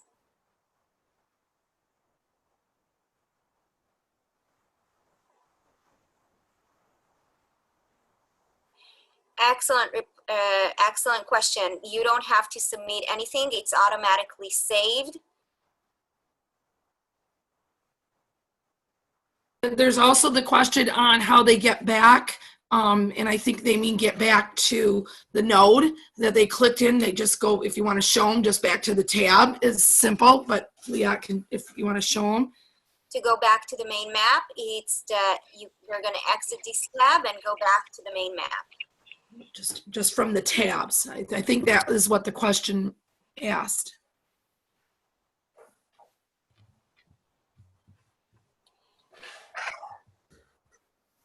So why don't we survey again now? We've done 2 activities together. Anyone else feeling that they can keep going on their own? Opening new nodes.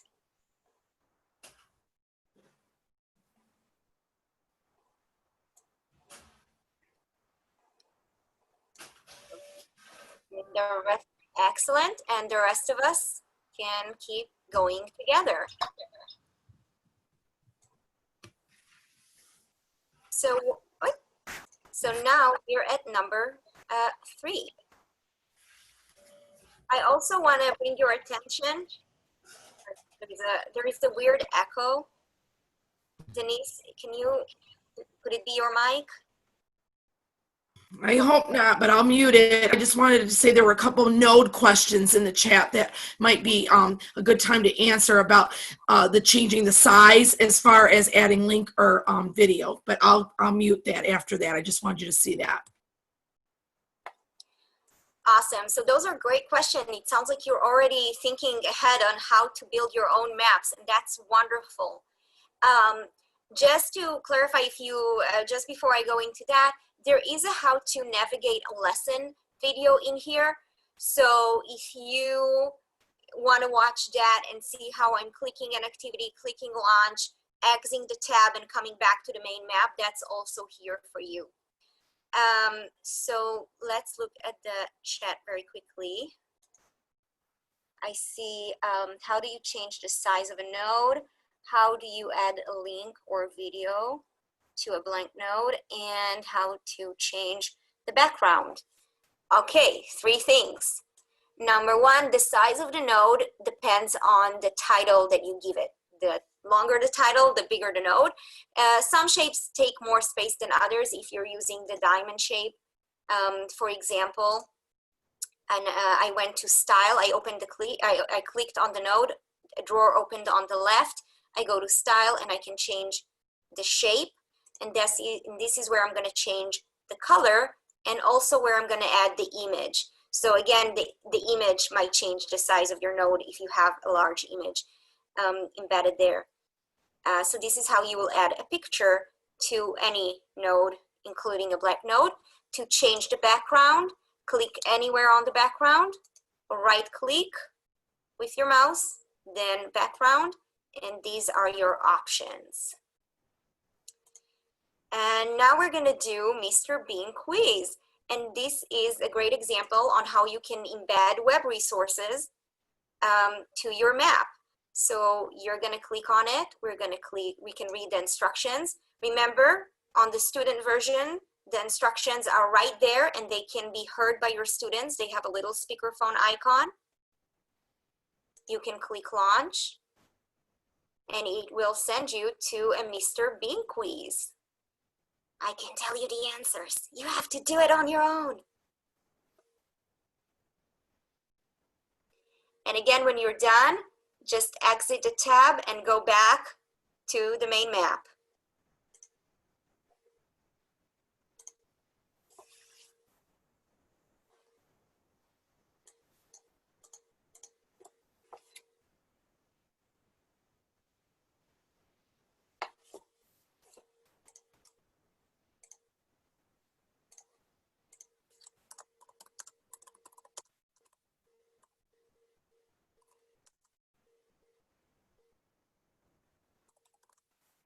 Liat, there's another question about someone would like to know again how to make the link. Where do you go?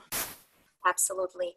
So on the map, let's say I want to connect this how to navigate a lesson node to number 1 here, to the welcome start here. I'm just going to drag it to the start here activity. You just click on the node and drag it to the other one, and a link should be formed. Now you might want to practice that a couple times, but if you just drag it, bump it into the other node, and a link will be created, and then you'll have a drawer open on the left where you can change the direction. At first, many people struggle. It's just, you'll get used to it really quick just by practicing. I promise. If I can do it, anybody can do it. And don't worry, you'll have plenty of time to practice, because on map number 4, you'll actually be designing and molding a map. And part of the activities there would be how to connect different links and adding them and styling them. So you're going to practice that. And your students are going to practice that too on our first week maps. We have fun activities for them when they have to link things just to practice that.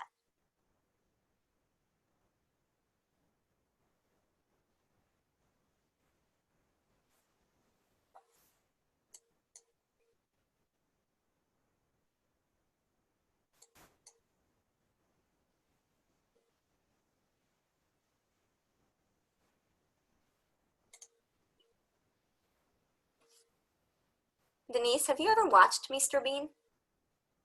I have. Billy actually, I mean, she introduced us to Mr. Bean. So this summer when we were working on these PD, I had heard of him, but I really hadn't watched all of this until our PD building this summer. So I've learned so much along the route. And if you haven't been introduced, a lot of people know about Mr. Bean. I guess I was kind of, out of the loop, the Bean loop. Principal Sandy, what's the temperature over there? Are people ready to start navigating on their own?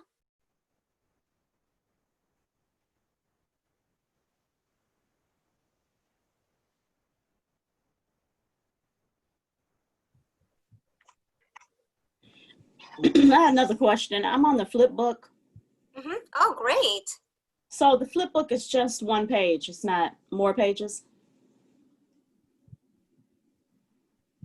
There we go. Rolling down the road. You were fast. Rolling down the word. Right now, yes, it is one page. You're going to add pages to animate Mr. Bean cycling down the road. To do that, you're going to click the plus sign here. Mm-hmm. And you're going to copy the page because you want the exact same page. You only want to move Mr. Bean slightly across the page. I can do one page and show you what I mean. So I now have 2 pages. They're exactly the same. And you can see I can move between them with the arrows. I'm going to click on the dotted square here, choose Mr. Bean, and I'm going to move him just a little bit here. And I'm going to what is the total number of pages a Flipbook can have, and the maximum amount of pages that a Flipbook? Excellent question. I have not come across a situation where another page was needed and I couldn't open it. That's all I can say. I thought there was a maximum number. Maybe Josh is there. He could answer that. I think it might be 100. I have to double check though. But Yeah, I don't think anyone's hit it. No, I don't think so. I've been up to, I'd say 40. And I just thought of that. I'm like, ooh, I've never had that issue either, but thought it would be fun to ask. So it does look like people are starting to move independently. Please feel free to keep going. Just click the activity, click launch.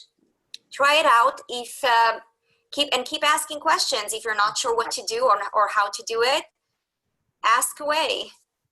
I think it's good, Leah. I think it's a good point. Yep. So if we use the Flipbook, we'd actually probably need to do like a Zoom meeting to teach the kids how to actually do a Flipbook, right?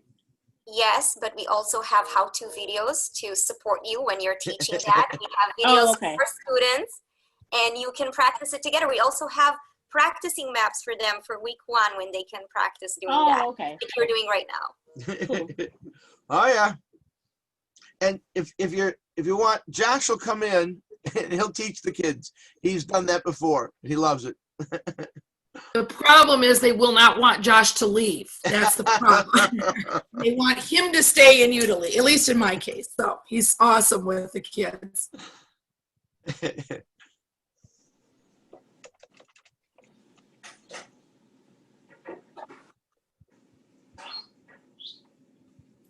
Sorry, I need a little drink. Sorry.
Professor Soloway, Nicole is trying to come back in. She wonders if you could let her in if you see her. Thank you. Yeah.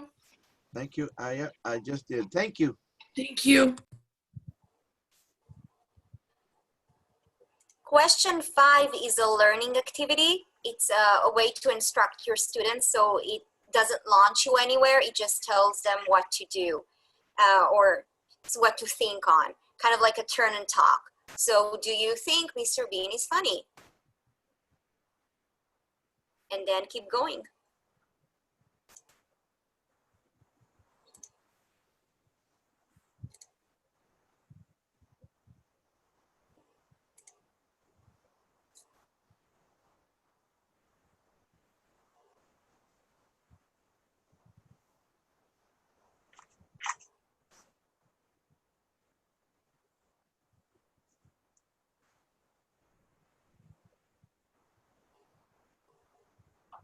Let me ask you a question.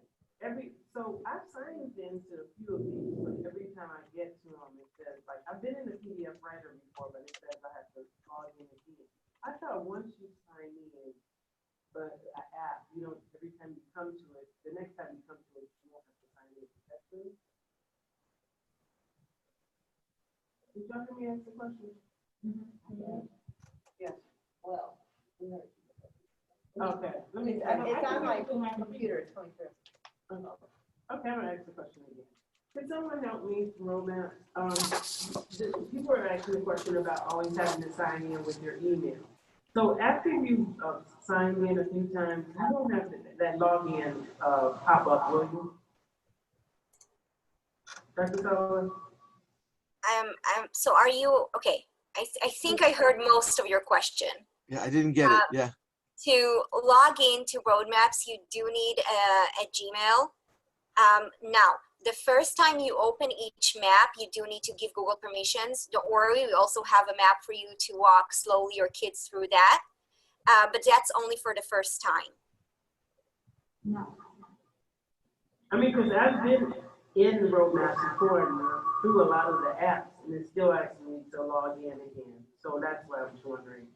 Well, that's because we're exploring all the new, you're opening a lot of new apps right now, right? It's the first time you're using Collaborafy Writer and the first time you're using Collaborafy Map. Not me. I've used it before. Oh. So I'm just wondering what happened, but that's okay. No, there may be an issue. Do you have multiple Gmail accounts? I do have 2. Yeah. Are you in an incognito window? No, I didn't open that. See, I think that's the browser issue, that is constantly asking you to log in because it's confused which account it's being used. Mm-hmm. And so we suggest that if you have multiple accounts, bring up an incognito window and use that. Okay. Now, the problem with that is I don't think the staff can do that. That's right. Not on my Chromebook. My personal computer I tend to use a lot, and I have access to incognito. So yes, that's a problem. So I think people have to be careful then which account they're using when they log in. Okay. Or they'll just have to deal with that. Oh, it'll drive you nuts. It is. Yeah. Okay. Thank you. It's a browser issue. Sorry. Followaway, it's doing the same thing for me. I do not have multiple accounts. This is the only computer I use. And it's making me log in to apps that I've used before because I've been on Roadmaps, with you since the spring. And Sandy, maybe could we get in a breakout room towards the end and I could take a look? Okay. Okay, thank you. You want to do it right now?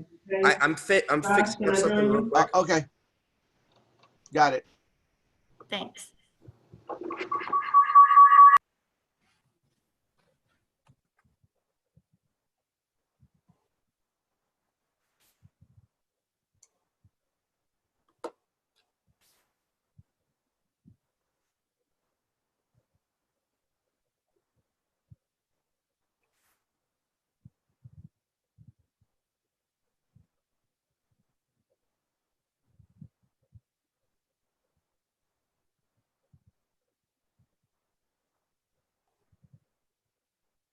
How are we doing, folks? Are we getting through number 2?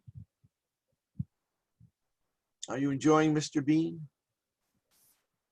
I think most people are around this area at this moment because we already did number 3 together. Number 4 is the PDF. And there were some questions about the Flipbook and the learning activity. So we're moving along. Where are we on the agenda? Well, we should have lunch soon at 12. We should be walking through number 2. Yes, we should finish number 2 at noon for lunch. So I'm thinking this is roadmap number 2. I'm thinking we're probably going to finish it before lunch. I can just show people what we're going to do after lunch, which is roadmap number 3. Yeah. And then we can let people go. Yeah, let people go. That's right. I mean, let people work. I mean, yeah. Yeah, of course, work. Oh, it's a good idea. Good idea. I'm gonna open up. So I heard the PDF we've looked through. Learning activity. There isn't anything to launch. I talked about it. You're just meant to be thinking about something, kind of like make an hypothesis before the next activities. I'm going to open up the Venn diagram. Just this is a blank note, so it's not going to launch me anywhere. It just tells me that I can look at a Venn diagram and a Flipbook. So this is the Flipbook, and I already opened it up when we are animating Mr. Bean. And again, to move him, I just clicked on him. I clicked the dotted square, clicked on him, moved him a little bit, plus sign, copy page, click on him again, move him a little bit again, and then when you play it, it's gonna look like an animation.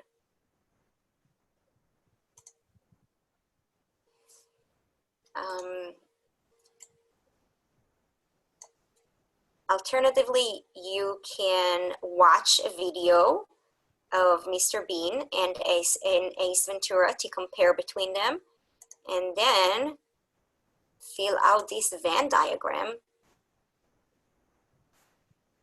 comparing the two.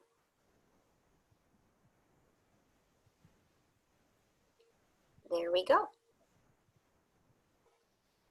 I see questions. I'm watching it now. It is funny.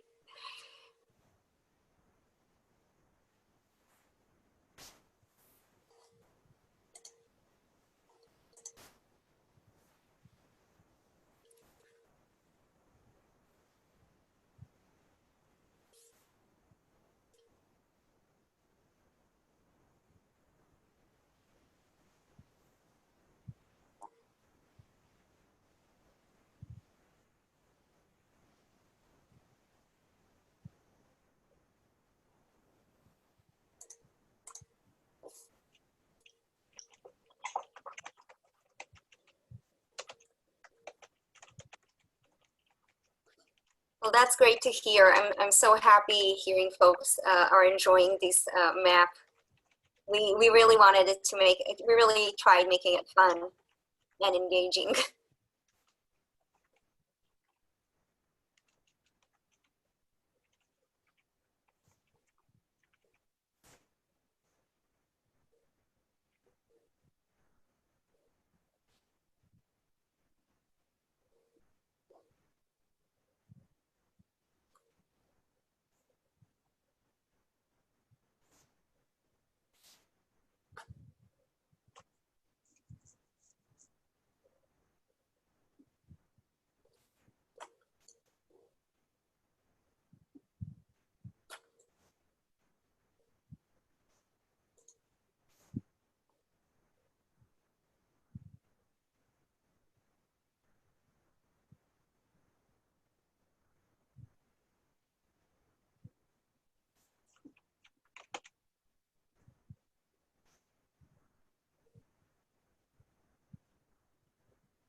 I had another question.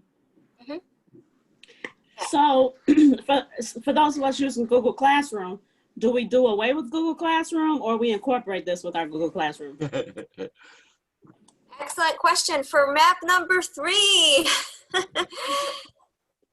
This is map number 2, and we will talk all about Google Classroom and distributing, monitoring, and assessing, seeing what your kids are doing on map number 3. Okay. I mean, hold on to that question. Take a look. I mean, there's several answers to that. Liat's trying to be political and answering it very carefully. So let's go through number 3, and then maybe you'll answer it, or we'll certainly talk about it. Yeah, yeah. I'm thinking maybe at 11:40 or 11:45 we can come back. I'm gonna show for a couple of minutes map number 3. Okay. And then people can continue working on number 2, Yeah. start on number 3, and then go to lunch. Yep, that sounds good. I think the driving question board should be fixed. So if someone that was having issues wouldn't mind trying launching it again. And remember, to launch it, you need to go back to this map and open map number 1.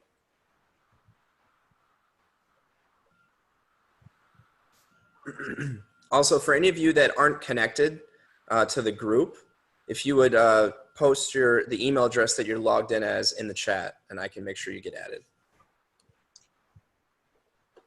I sent you a couple of emails, Josh. Did you take a look? Yeah, I think I've added as many of those as it was Okay. able to let me. But yeah, just in case. Yeah, just Principal Jackson sent a bunch. Josh, will you add me as well? This is Nicole. Yep. Yep, Nicole, Denise too. I just sent you mine. Thanks, Josh. Sorry, guys. No problem. Thank you.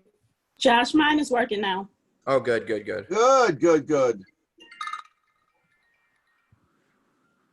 Oh, when you got the guy who's doing it right here. Yeah. Thank you, Josh. Yep, my pleasure. And then this. Okay, Tiffany.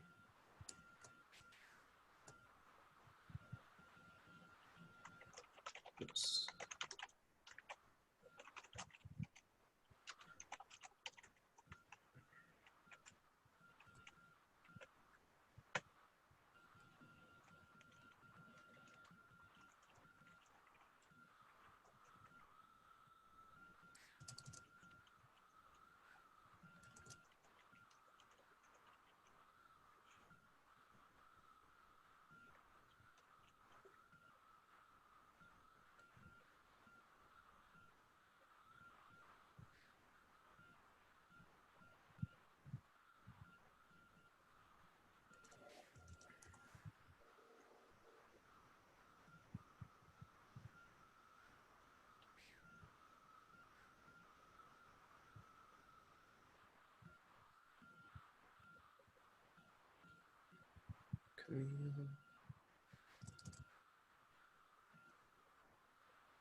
Okay.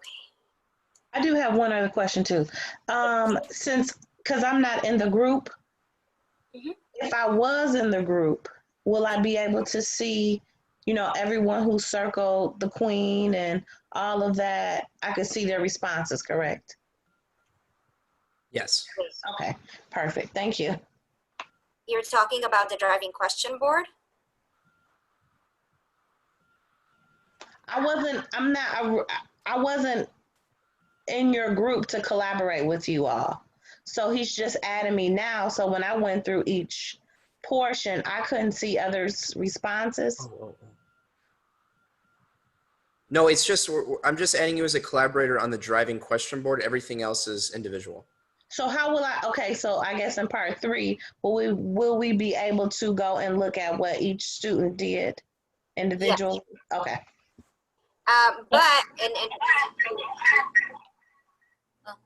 Was there a question there, Shannon?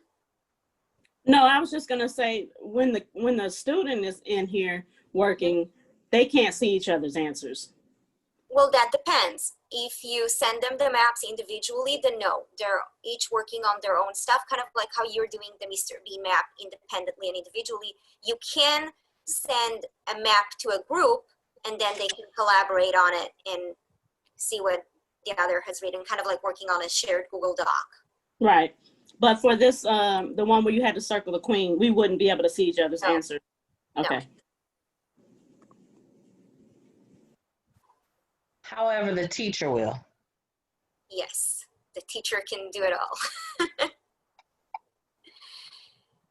As a teacher, you can see what your students are doing on their maps, and we're going to show you monitoring and assessing very, very shortly, and you can see it's kind of like flipping through worksheets, really. You're going to flip through the maps and see what they've done.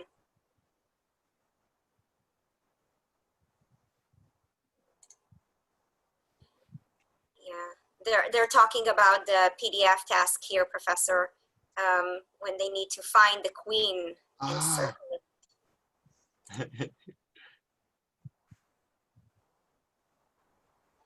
But for some reason, when I open PDF, it doesn't show on the Zoom the worksheet, even though I can see it. It's very weird. Oh, it is showing, sorry. Is it? Oh, there we go. And they need to circle the queen. I see. I had no idea. Thank you, Leon. I had no idea.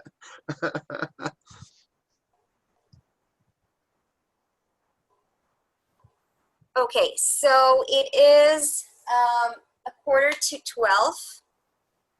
I'm thinking we can hop back together.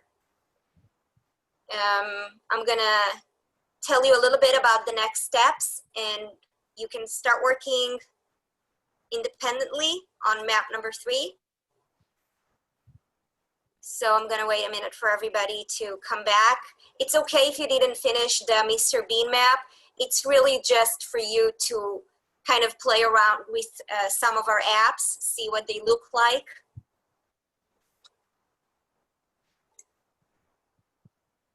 And again, all the apps are here. When you click on the plus sign at the bottom center, you can see all of the apps that we have. And if you click on them, you'll create one. Because I know some people asked, how do I create an activity, which is wonderful. So moving forward, we are going to start doing map number 3. And map number 3 is all about this teacher platform, roadmap.center. And I'm just going to open it up. Again, I click on it, click launch. It's going to open in a new tab.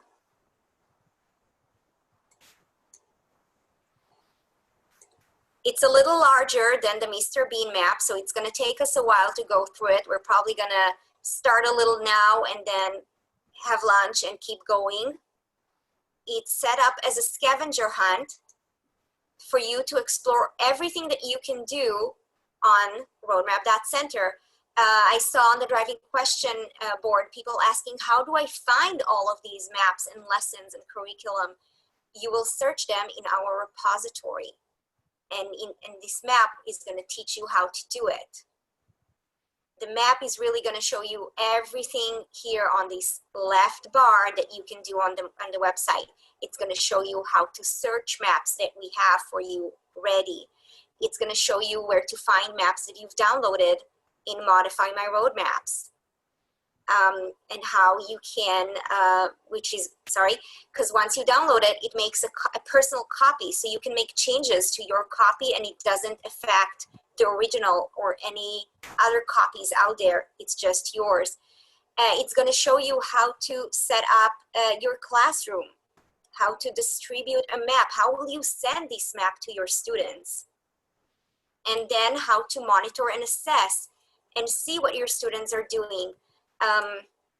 Now, I don't have active classes to show you, but I think it's one picture is worth 1,000 words. So I pulled out a short video. I'm going to enlarge the screen as soon as I move the Zoom, just for you to, and I'm going to talk through it and just kind of give you an idea of what the monitoring looks like. So this is a monitoring and assess. We clicked monitor and assess. We chose the class after we set up the classroom. And if you have Google Classrooms, you can import them here. Then I chose the map that I sent, and you can send the map with to Google Classroom as an assignment in the distribute roadmaps. And we also have how-to videos showing you how to do that. We chose this map, we chose, and you can choose by student or by group. This map was sent to groups. And you can flip through the students. You can see previous students and next student, and you can flip through their maps. You can also, what you're gonna see now, choose just, so now she chose a map inside it, just a writing lesson. And within the writing lesson, maybe I just wanna see their journal. I can choose what activity I'm going to look at by clicking activity. I only care about the questions I asked them, the writer. I only want to see what they've done there. I chose that, and then I can flip through the students, again, with the previous student and next student above the yellow bar. And I can scroll down and see what my students replied, and then click next student and see what this group wrote.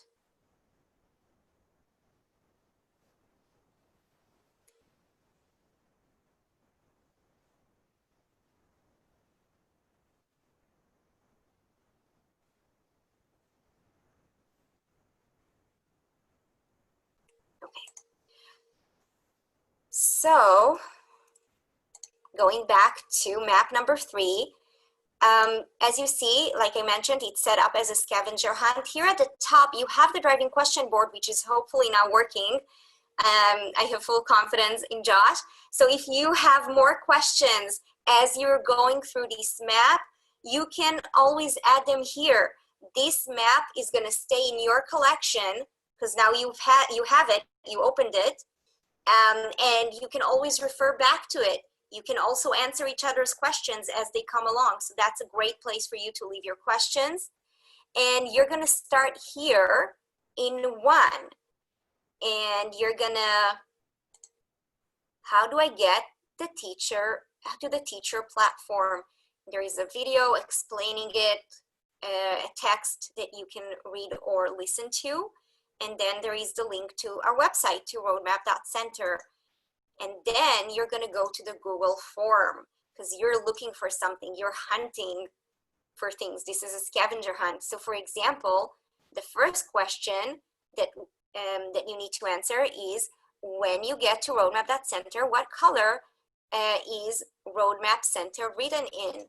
So once I've opened the website, let's see what color it is, and it is red. So I'm going to click red and unlock the next question. And now, how many pages are in the Flipbook? So now when I'm going to go to activity number 2, I already know I need to count how many pages are on the Flipbook that I need to go through. Any questions about how to do this map?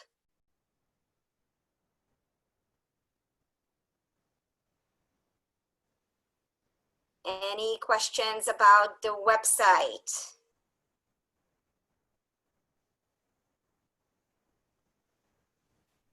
So Leah, clarification. This is the third in the professional development. Mhm. And you want everybody to click and launch it and go through each node and answer the form as we go through the node. Yes. Thank you.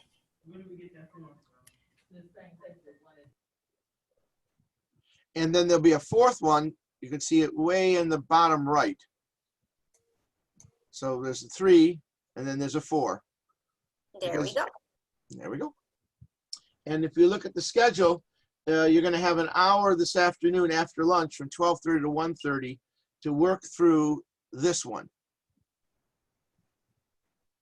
Solo. But, you know, if people are sitting next to each other, that's just fine. Or if you want to work together, I mean, you can do it. Then you see the phone up there.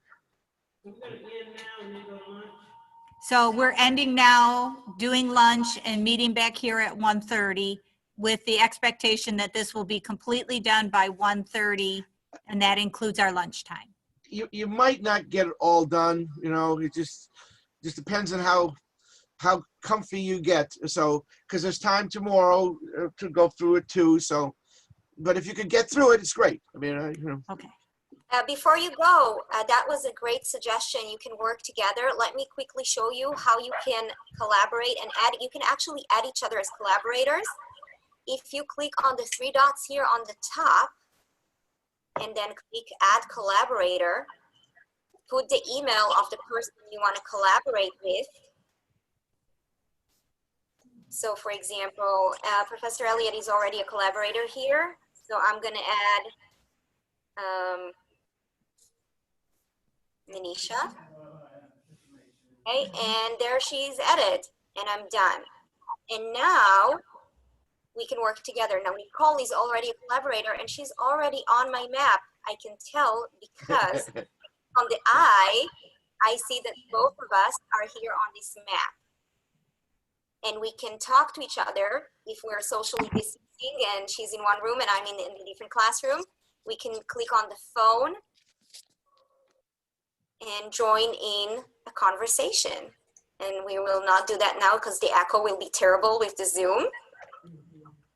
The phone is good for 10 minutes. You have to tell it that you're still talking. It's not used to teachers.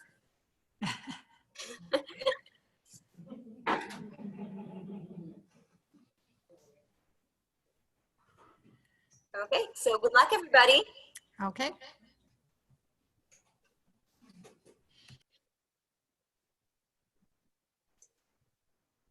Hello.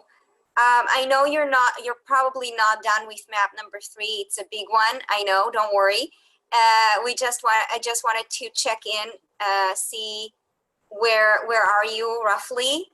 How far along are you? If there were any problems, any questions, and I also wanted to make a few clarifications that I heard. So let's start with where you are. Anybody want to share roughly where they or their team made it? I'll start. We just got to 3.2. So unless we have some time maybe to fool around with it, if this is something that has to be done by tomorrow, maybe, and we don't have time today, maybe this is some homework that we're going to have to finish tonight. Well, I'm looking at the schedule. Tomorrow we want you to go through 4 so that you can then construct something and feel more comfortable then about making your own schedule. So maybe you might have to spend a little time today on 3. Yeah, if you could. It will give you some time now, okay? Right, we'll see where you are. Yeah, we're not done. We just wanted to touch base and see how far along you made it. Anybody made it past 3? 3.2 was that, Sandy? I'm on 4.3. 4.3. Look at that. Well, yeah. And how's that going? It's going good. I like it. Okay. Whoa. So we're going to give you more time to work. I promise I'm not going to take a lot of your time. I just wanted to make a couple clarifications and answer some questions that were asked. So about our math, Eureka Math and Engage New York are the same. So we offer Engage New York. Okay, I heard some confusion about that. About monitoring, let me share my screen very quickly again, because I know you're using, now it's giving me multiple options. Which one do I want to share? The dilemma. Hold on. What happened? Oh, there we go. There we go. I want to share this one. Okay. So I heard some questions about monitoring and assessing and how it will work with Google Classroom, because I understand you're going to use Google Classroom. That works beautifully together. Google Classroom is a student management platform, and Roadmaps is a curriculum management platform. So they work together to help you manage your content and your students. On the side here, you can create a classroom. That would be managed classrooms at the bottom of the black bar on the left. And this is where you're going to be creating your classes. And again, if you have already created classrooms, if you already created classes on Google Classroom, you can definitely put them here. See, already I have a classroom that I created. I can click New Class here at the bottom. I can name it.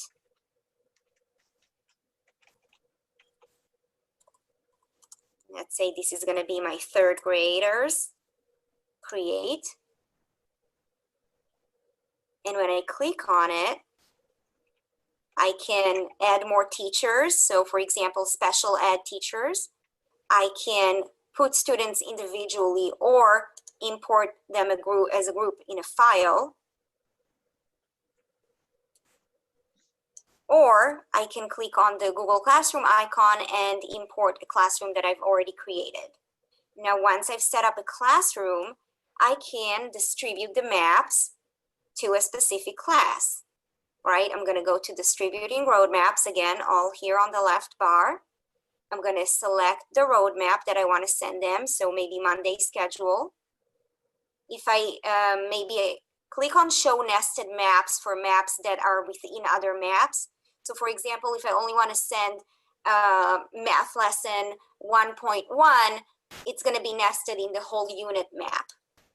So I can choose the map that I want to send, next, and then I'm going to choose my classroom. And you're going to have all your classes that you set up here. And you can send the map solo, so each kid gets their own copy and they're working individually. Same way that we send you this PD map. That's why you couldn't see each other's answers. Or you can send it collaboratively. Yes? I have a question. Yes. I'm still at the create a class portion. So if I were creating a class and I'm using Google Classroom, how do I just import my class right there, or you don't? You could very easily. You would click here on the Google Classroom icon. Well, before that, so just still name. You still have to name your class regular in here first. Yes. Okay, I'm sorry. Go ahead. No, sure. It's a great question. I will go slowlier next time. You name your class here, but then you can import the students and everything from Google Classroom. So you only have to give the name. Leah, can I interrupt for a second? Absolutely. We have somebody trying to import a class right now alongside with you, and she's getting a message that says sign in with Google temporary disabled for this app, and it's not letting her import the class. Mine says the same. I will look into that. Something on our end? No. I think that's. I'll look into that and get back to you as soon as I can. One second. Okay, thank you, Joshua. So we will have it fixed. I mean, it should be working. It might be a permission thing. you should be able to import your classes. So going back to the distribution, sending the map to your students, you can do it again as solo, individually, or as a collaborative, or in a collaborative way. So you can create groups from your students. Add a group. Here will appear all the students on your list. Now this is an empty classroom. I just made it. I added no students, but I would get a list of them, and I can put them in a group, save, and keep going until this orange bar is completely empty. I can also put all of the students in one group, and we can collaborate on one map. Same way we did the driving question board. That's how we did it. We put you all in one group. And then distribute. Now, regarding the Google Classroom, because I know that wasn't a question, you can also send it as through your Google Classroom. You can, let's say solo and distribute, must sign at least one group. Is it because I don't have students? Let me try a different class. Well, typically when I click distribute, it would give me the option. I will see the Google Classroom. Leah, yes. I have students. Would you mind sharing your screen so they can see how they have the Google Classroom icon? Yeah. Ask. Let me make sure I have it pulled up here. So she's making it kind of have to add their classroom to this. We're trying to, but we're getting some something wrong on their end where it's not allowing them to do it. Something about the app. But she says that it's their end. Oops, sorry, I'm not on mute.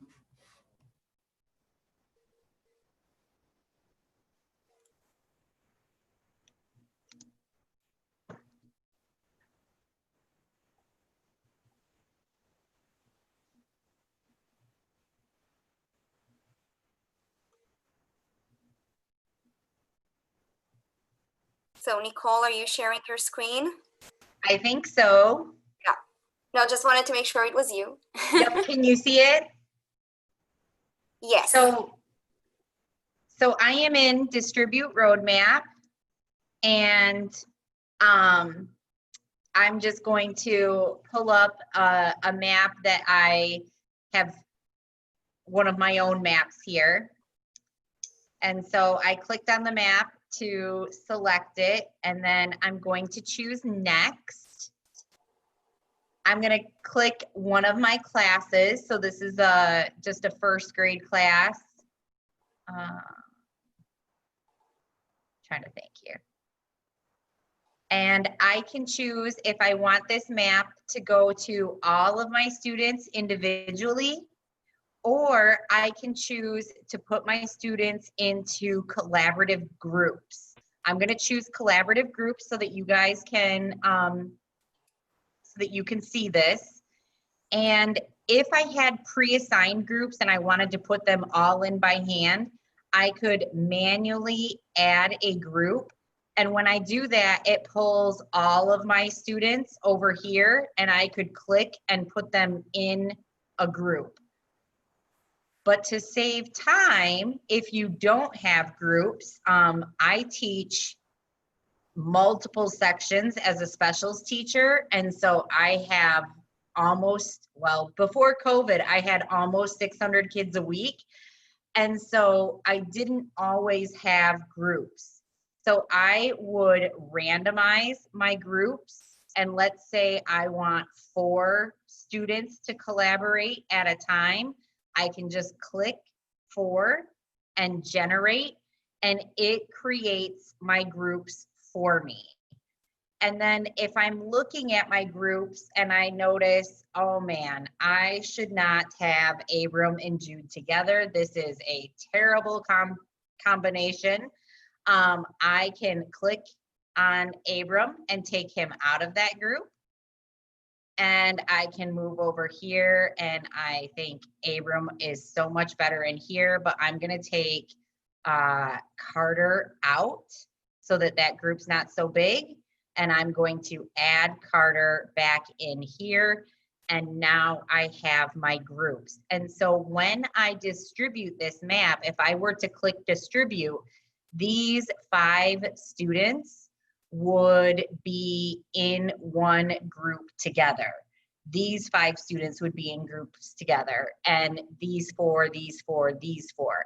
So that means when they are on the map, they could feasibly talk on the phone with each other. They're going to see each other's answers. They're going to be able to interact with each other within the map.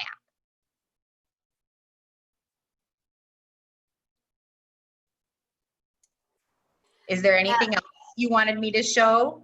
Do you mind clicking distribute so they can see the Google Classroom option? Yeah. So when I click distribute, I'm not sure if it'll let me. I recently archived most of my classes because I'm starting new classes for this year because my entire schedule is different this year because of COVID. So I'm not sure if the distribute will go through or not. It's doing something. It's thinking about it. So there is a way within the distribution, if it comes through again, most of our staff are active teachers, but we don't have our new classes just quite yet. You will see a Google Classroom icon and you can send it as a task that way. A roadmap also is essentially just a URL. And we are going to show you how to make a link. So if it comes down to it, you can always just generate a link and put the link in the Google Classroom as a task. And we recommend, because to use your platform, use the Google Classroom platform and send them the schedule for the day or at least the lesson, because it has so many little pieces on it. It will make their list on Google very, very busy. So this is an easy way to have the lesson sections scaffolded for them, but you can still work together and you can obviously send some tasks for Google Classroom, whatever combination works for you. It's not one or the other. So while there we go. There it is. There it is. And you can, go ahead. So I can choose to share this to Classroom, and this is where, so it's going to tell me that I don't have any classes right now because I archived my classes. So that's what I was worried about. But you can create that student link and it automatically copies it to your clipboard, and you can drop that in your classroom as well. So if I go to my actual classes page, I think I have nothing in here. Because we just rearranged all of our schedules. So I can't show you how to share it up as an assignment, but I can show you the groups and stuff. That's okay. And I think really we also have we have how-to videos on that. So don't worry. Everything that we've shown you, everything that we told you, we're going to show you where to find them. And we do have a how-to video that really shows you with a Google Classroom how to do it, but it would be assigning a task just as you would normally do. So if you know how to assign an assessment or an assignment or a task on Google Classroom, you know how to do it. Okay. So that was one thing that I heard as a burning question with how will it work with Google Classroom? Fantastically. Monitoring and assessing, I showed a little bit, but I can show it again. Once you've sent a map to your students, you can see what they've done. You can see the work. Now, I am having a similar situation like Nicole. I don't know if I have any classes with students to work with work. I can show my maps with classes for a distribution, Liat, if you want. Because even though I archived the classes, I can still monitor those classes from roadmaps. That would be fantastic.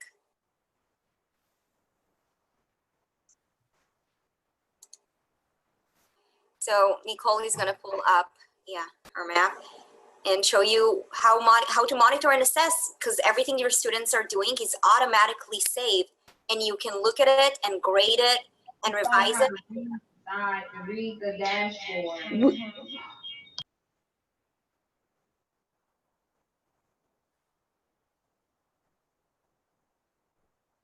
Was that a question? No, I just think you just keep going, kiddo. Okay, so so now on the left-hand side of roadmap.center, I am near the bottom where it says monitor and assess. And I am going to choose one of my classes. I can choose which map I want to look at.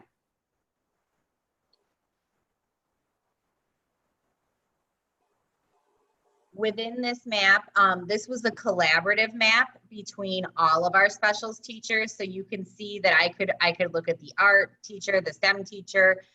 For K2, I teach computers and technology. I can choose a student. A lot of times I don't even click on this, and I just go to a writer node where I'm asking my students to show their work. Maybe I do have to click that first student. There we go. Got to click that first student to get started. I thought it just popped up. But then within this writer node, I can see what my students wanted to, or I asked them to share with me. So I had a space for them to input their own picture down here, and I am not sure if these friends actually did this one or not. But that's a good example of how, like, if you're sending a full lesson or a full map, you don't necessarily have to see everything. You could have an overview of the map, seeing where every student is at, because remember, they can click complete, so you can visually see where they are. But you can also just look at the exit ticket and see who understood it. Yeah. My 3rd through 5th grade maps have an exit ticket here. So let's see if we can.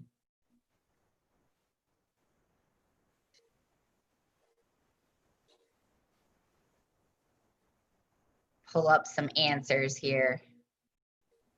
Here we go. So what are 2 things that you should not share online?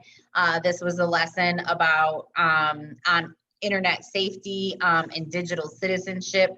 And so Adolfo responded that you should not share your address or your phone number.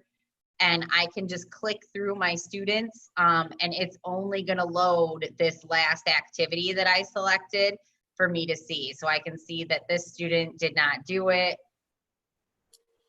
And Nicole can also leave comments or grades for her students. And now they're not getting a notification, but so this is why we recommend having a set time in your schedule to look back at old maps and see their feedback, what they got from the teacher. Because Nicole, for example, can click the plus sign right from the monitor and assess, and write to that student, you forgot to answer the question, and move it to the top. Or she can go back to Rodolfo and click the plus sign, maybe make a cute video of herself saying, great answer, you're absolutely right, you shouldn't share your address and phone number online, great job, and keep going. I do want to note that our monitoring and assessing area is undergoing massive construction, so it's going to look a little bit different, more like a grade book, but for now, this is what it is, and you can still see everything that your students are doing, and look at that, it doesn't go anywhere. These are maps that were distributed months ago, and Nicole can still flip through them, so it's all saved.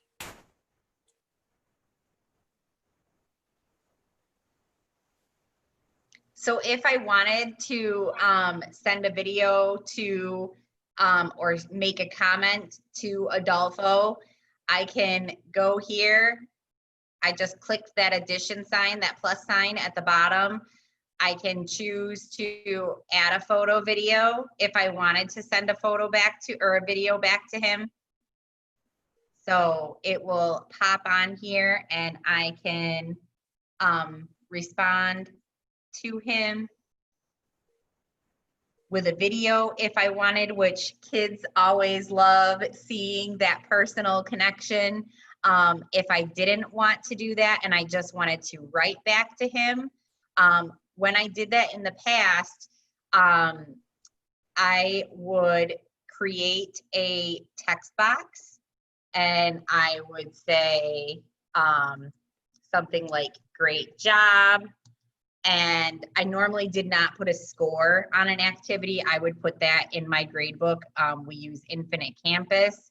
And then I would take this and move it all the way up to the top so that when he comes back to this map, he sees this message from Mrs. Andrews. I can put my name in there if I need to, but nobody else is on his map except me. So that would be a way to respond back to the student. Is there anything else you want me to go over while I'm in here, Liat? No, but are there any questions? I'm sorry. Sorry about that. I have Hale's computer next to me. I have a question. After you go through this, I did a small pilot during summer school. After you go through this and you grade them all, how do I send this back to the student for revisions? So again, so great question. We get asked that a lot. It's one of our frequently asked questions. So right now, students don't get notifications that you've left them a message and that they need to go back. So that's why in our next day schedule, we suggest leaving a time to go back to yesterday's map. They still have access to that and see what the teacher wrote and revise their answers, and they can do that, and you can come back to their map. And even though students don't get a notification from roadmap.center, if you are making these assignments in Google Classroom, they will get notifications from Google Classroom. So like I said, I would send this out as an assignment from Google Classroom. And I would just work with a split screen. So I would take and have my maps on one side flipping through and my Google Classroom like on the other side of my screen flipping through. And I could take and say, okay, this person did that. And I would put the score in Google Classroom. And then that way that student would know. And if I wanted them to go back and fix something, I would return it to them without a score. And I think if I remember right, you can add a message to that in Google Classroom. But when you make this an assignment, you can grade it in your Google Classroom and choose to send that grade back to your students or return the map back to your students. I know this is probably out the scope of this meeting, but can you show us how to do the split screen where both screens stay up at the same time? Oh, sure. There is this really fancy extension called Tab Scissors. So in your extensions, it is called Tab Scissors, and I can click so that it takes, I got too many tabs going, so that it automatically splits my screens for me. Okay, thank you. So if I use Tab Scissors, that will take and split my screens off so that I can run them both, at the same time, unless I accidentally clicked our Zoom meeting. So I can have my Google Classroom here and I can have my roadmaps over here, and it automatically just breaks them into two split screens, which is really, really nice, because then you don't have to go through and kind of try to pull things apart. And if you want things to go back together, the counterpart extension is called Tab Glue, and it will put them back into one window automatically for you. But you don't have to do it that way. You folks. don't have to do it that way. Right. I mean, I would, just to get used to it, pull it out, resize it. I mean, yeah. When to start.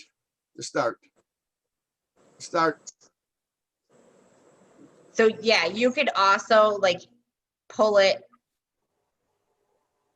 and separate it and just click along the sides here and resize them this way. So I can grab along the side and shrink it down and put them side by side like this. There you go. Same thing. You don't have to have the extension to do it.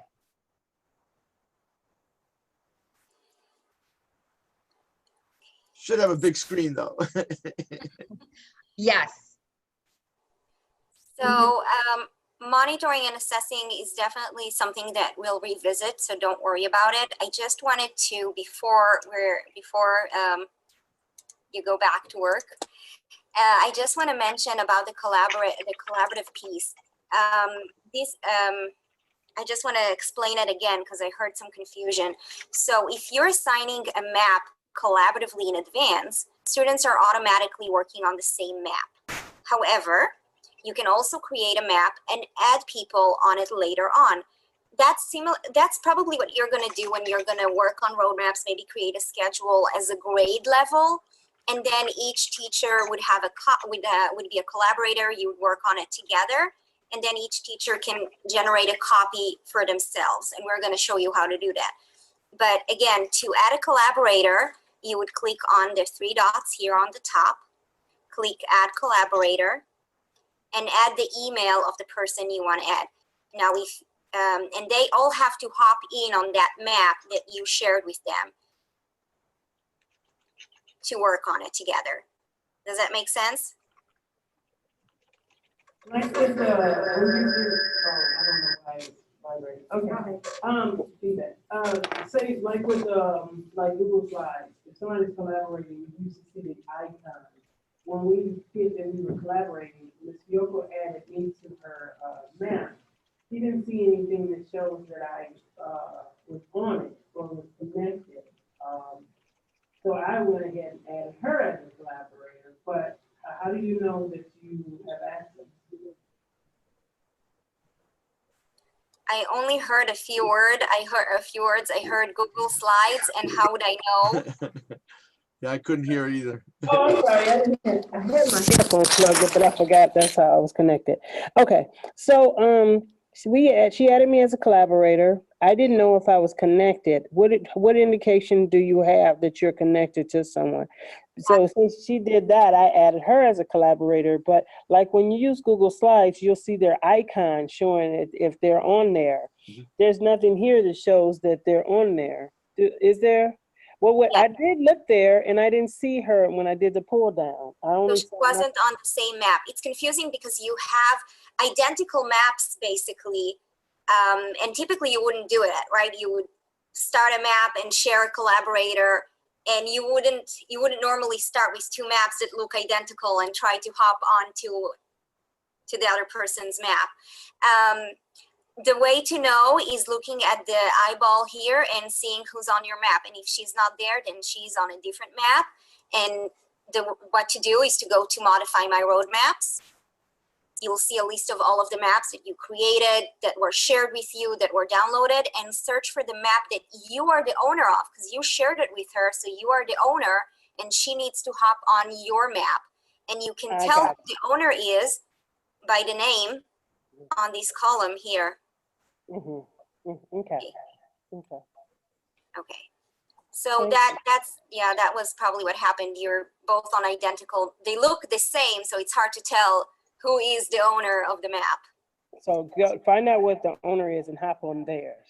Yeah. And kids, by the way, if you choose to teach them, they can do it as well. So for example, you might assign maps, but then all of a sudden you got some new kids coming in. don't worry if they're not assigned. The kids can add them. The kids can add collaborators in the same way, but only if you choose to teach them how to do it. Also, we had some people say that forms was blocked. So are we sure if all of our G Suite product apps work with roadmaps? Because I'm hearing something about things are blocked. They should all work. I've personally used Google Forms, Google Slides, and Google Docs, but I'm sure the Google spreadsheet works as well. With the Google Slides, it's sometimes about the permissions that you give. We didn't make this Google form public, so maybe because your emails were not added. Well, somebody said the forms were blocked. The Google form. Mm-hmm. Ms. Hill, didn't you say the forms are blocked? Yeah, on the new Chromebooks, I had to go to, it wasn't blocked on my desktop, but it was blocked on the new Chromebooks. You need to have access. So we may be having I couldn't take the quiz, but I can take it on my desktop. Okay, wait a minute. Now, we did forms the other day. Were you able to work with our training? Yeah, it worked fine. It wouldn't let me answer it on here. It said you need access.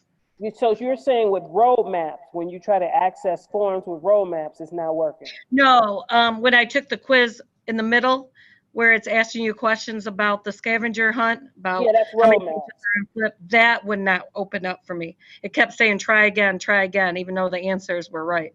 So Dr. Salo, she's saying that with the roadmaps, there was a form on there. It was a scavenger hunt. She's saying that she tried to access it and she couldn't get it. I opened mine, so I'm not sure. It opens, it just won't let you type. But in my desktop at school, just the regular computer on my desk worked fine, but not the new Chromebooks. Okay, so we need to know if any of you guys have any technical difficulties, this is the time for us to try to clear that up before we send this out to our students. So please let us know of anything like that you're encountering so we can get that cleared up. Thanks. Mr. Lackey should be able to configure it. Okay, and he needs to know that. Okay, Ms. Hill, could you shoot Mr. Lackey an email explaining your problem? Let him know that was within the roadmaps. You tried to use Google Forms and somehow there's some kind of firewall or some kind of blockage there, and that you can explain. And Tori had the same thing. She had to go to her desktop to do answer the scavenger hunt questions. Be specific and to let him know that with the new Chromebook, you're having trouble accessing forms on roadmaps. Be very specific and let them know that it's within that platform. Yeah. Because yesterday you did it on your computer, your Chromebook, with us when we did our training, but you just can't do it on the platform, the roadmaps platform. Yep. Will do. Thank you so much. He's been very responsive in the past, so. Okay, well, I have to take back what I said, Mr. Feller. But that's great. The more problems we can troubleshoot now, the better it is when your students are using it, right? Absolutely. Yep. Yeah. Let's find them all now. But yes, all the Google apps should be working great. Should be working wonderfully. They're going to generate a copy for your student. So again, just so you know, like how on Google Classroom you have to tell them to make a copy. They don't have to do it. It's going to generate a copy for them. Okay. So any more questions, wonderings, problems? I do have 2 questions. One of them was when you send the students off in groups and you said they can use the phone, that they can conversate with each other. Is there a way you can monitor like 4 groups at one time? You want to listen to 4 groups conversations? Well, just to make sure like they're talking about appropriate things or make sure they're on task, just kind of like, is there a way to keep an eye on the groups, I guess I should say. You can look at their maps through monitoring and assessing. Now, as a teacher, you're automatically a collaborator on all of their maps, so you can hop into their group and tell your students you might pop in at any time. Okay. And then the other one was when you were going through and looking at their answers, can you see all the answers at once, or do you have to individually click each student? Right now on this current version, you have to flip one by one, but on our next coming to you soon version, you could see it's going to look a little bit more like a grade book, and you can see more students at once. Okay, thank you. Professor, was there another way to listen in on No, 3 or 4 conversation? No, there's unfortunately not. Yeah. We just pop in.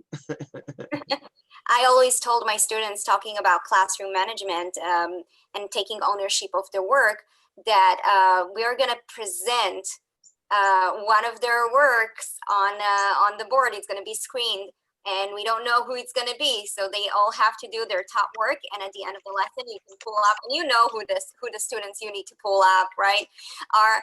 You're going to pull up one class, and we can talk about what they've done and what could they have done better. So they know that their work might be presented for the whole class, and they need to put in their best effort. Yep. And yeah. Yep, that's right. Denise taught me that, and it worked like a charm. Denise, are you still here?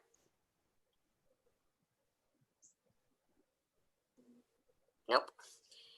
Any more questions? Sorry, I'm here. I heard you. Did you need me? I'm here. I was just complimenting you on your tip. You taught me how to pull up students. Oh, the random sampling, but you really know who you, yeah. How did I draw that number? We all know who they are, right? It works well. And I learned that from my mentor, so. Any more questions?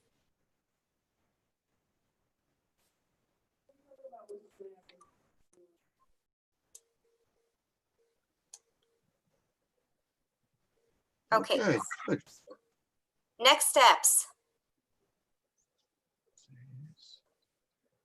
Professor?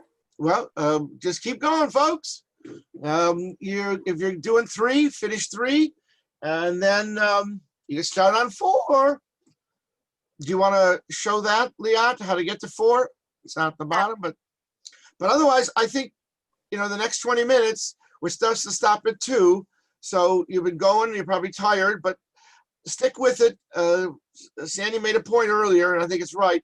It'd be good if you could get 3 done today so that you could really work on 4 tomorrow from 9 to 10:15.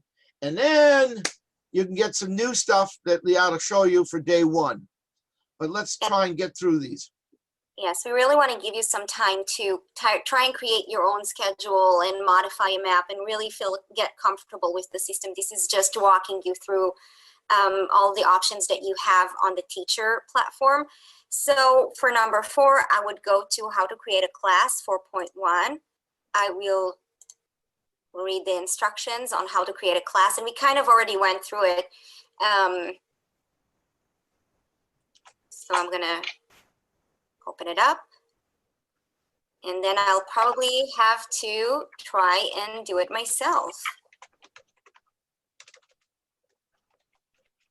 In 4.2 and 4.3, and answer the question, the 4th question on the form, and keep going to question number 5. And by the time you get to 7, this is map number 4. That's a good place to stop. Just find it in the repository. It's going to teach you how to search our repository for our maps, and download. I'm going to show you what it looks like. This is our repository where all of their maps that we showed you are, and you can search by grade, by subject area, or by title. And you're going to search for map number 4, and you're going to save it to my roadmap collection. You're going to click save to my roadmap collection, and it's going to go to your modify my roadmaps, to your collection. And it's going to be there for you for tomorrow.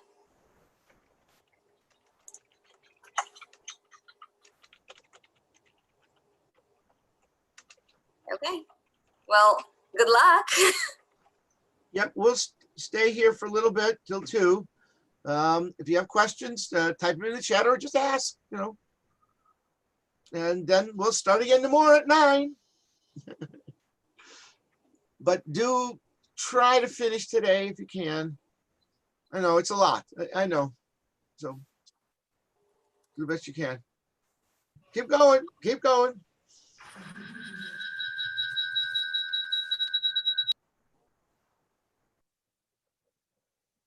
Any other final comments? We'll stay here. We'll stay here. We're not going anywhere until 2 o'clock. So.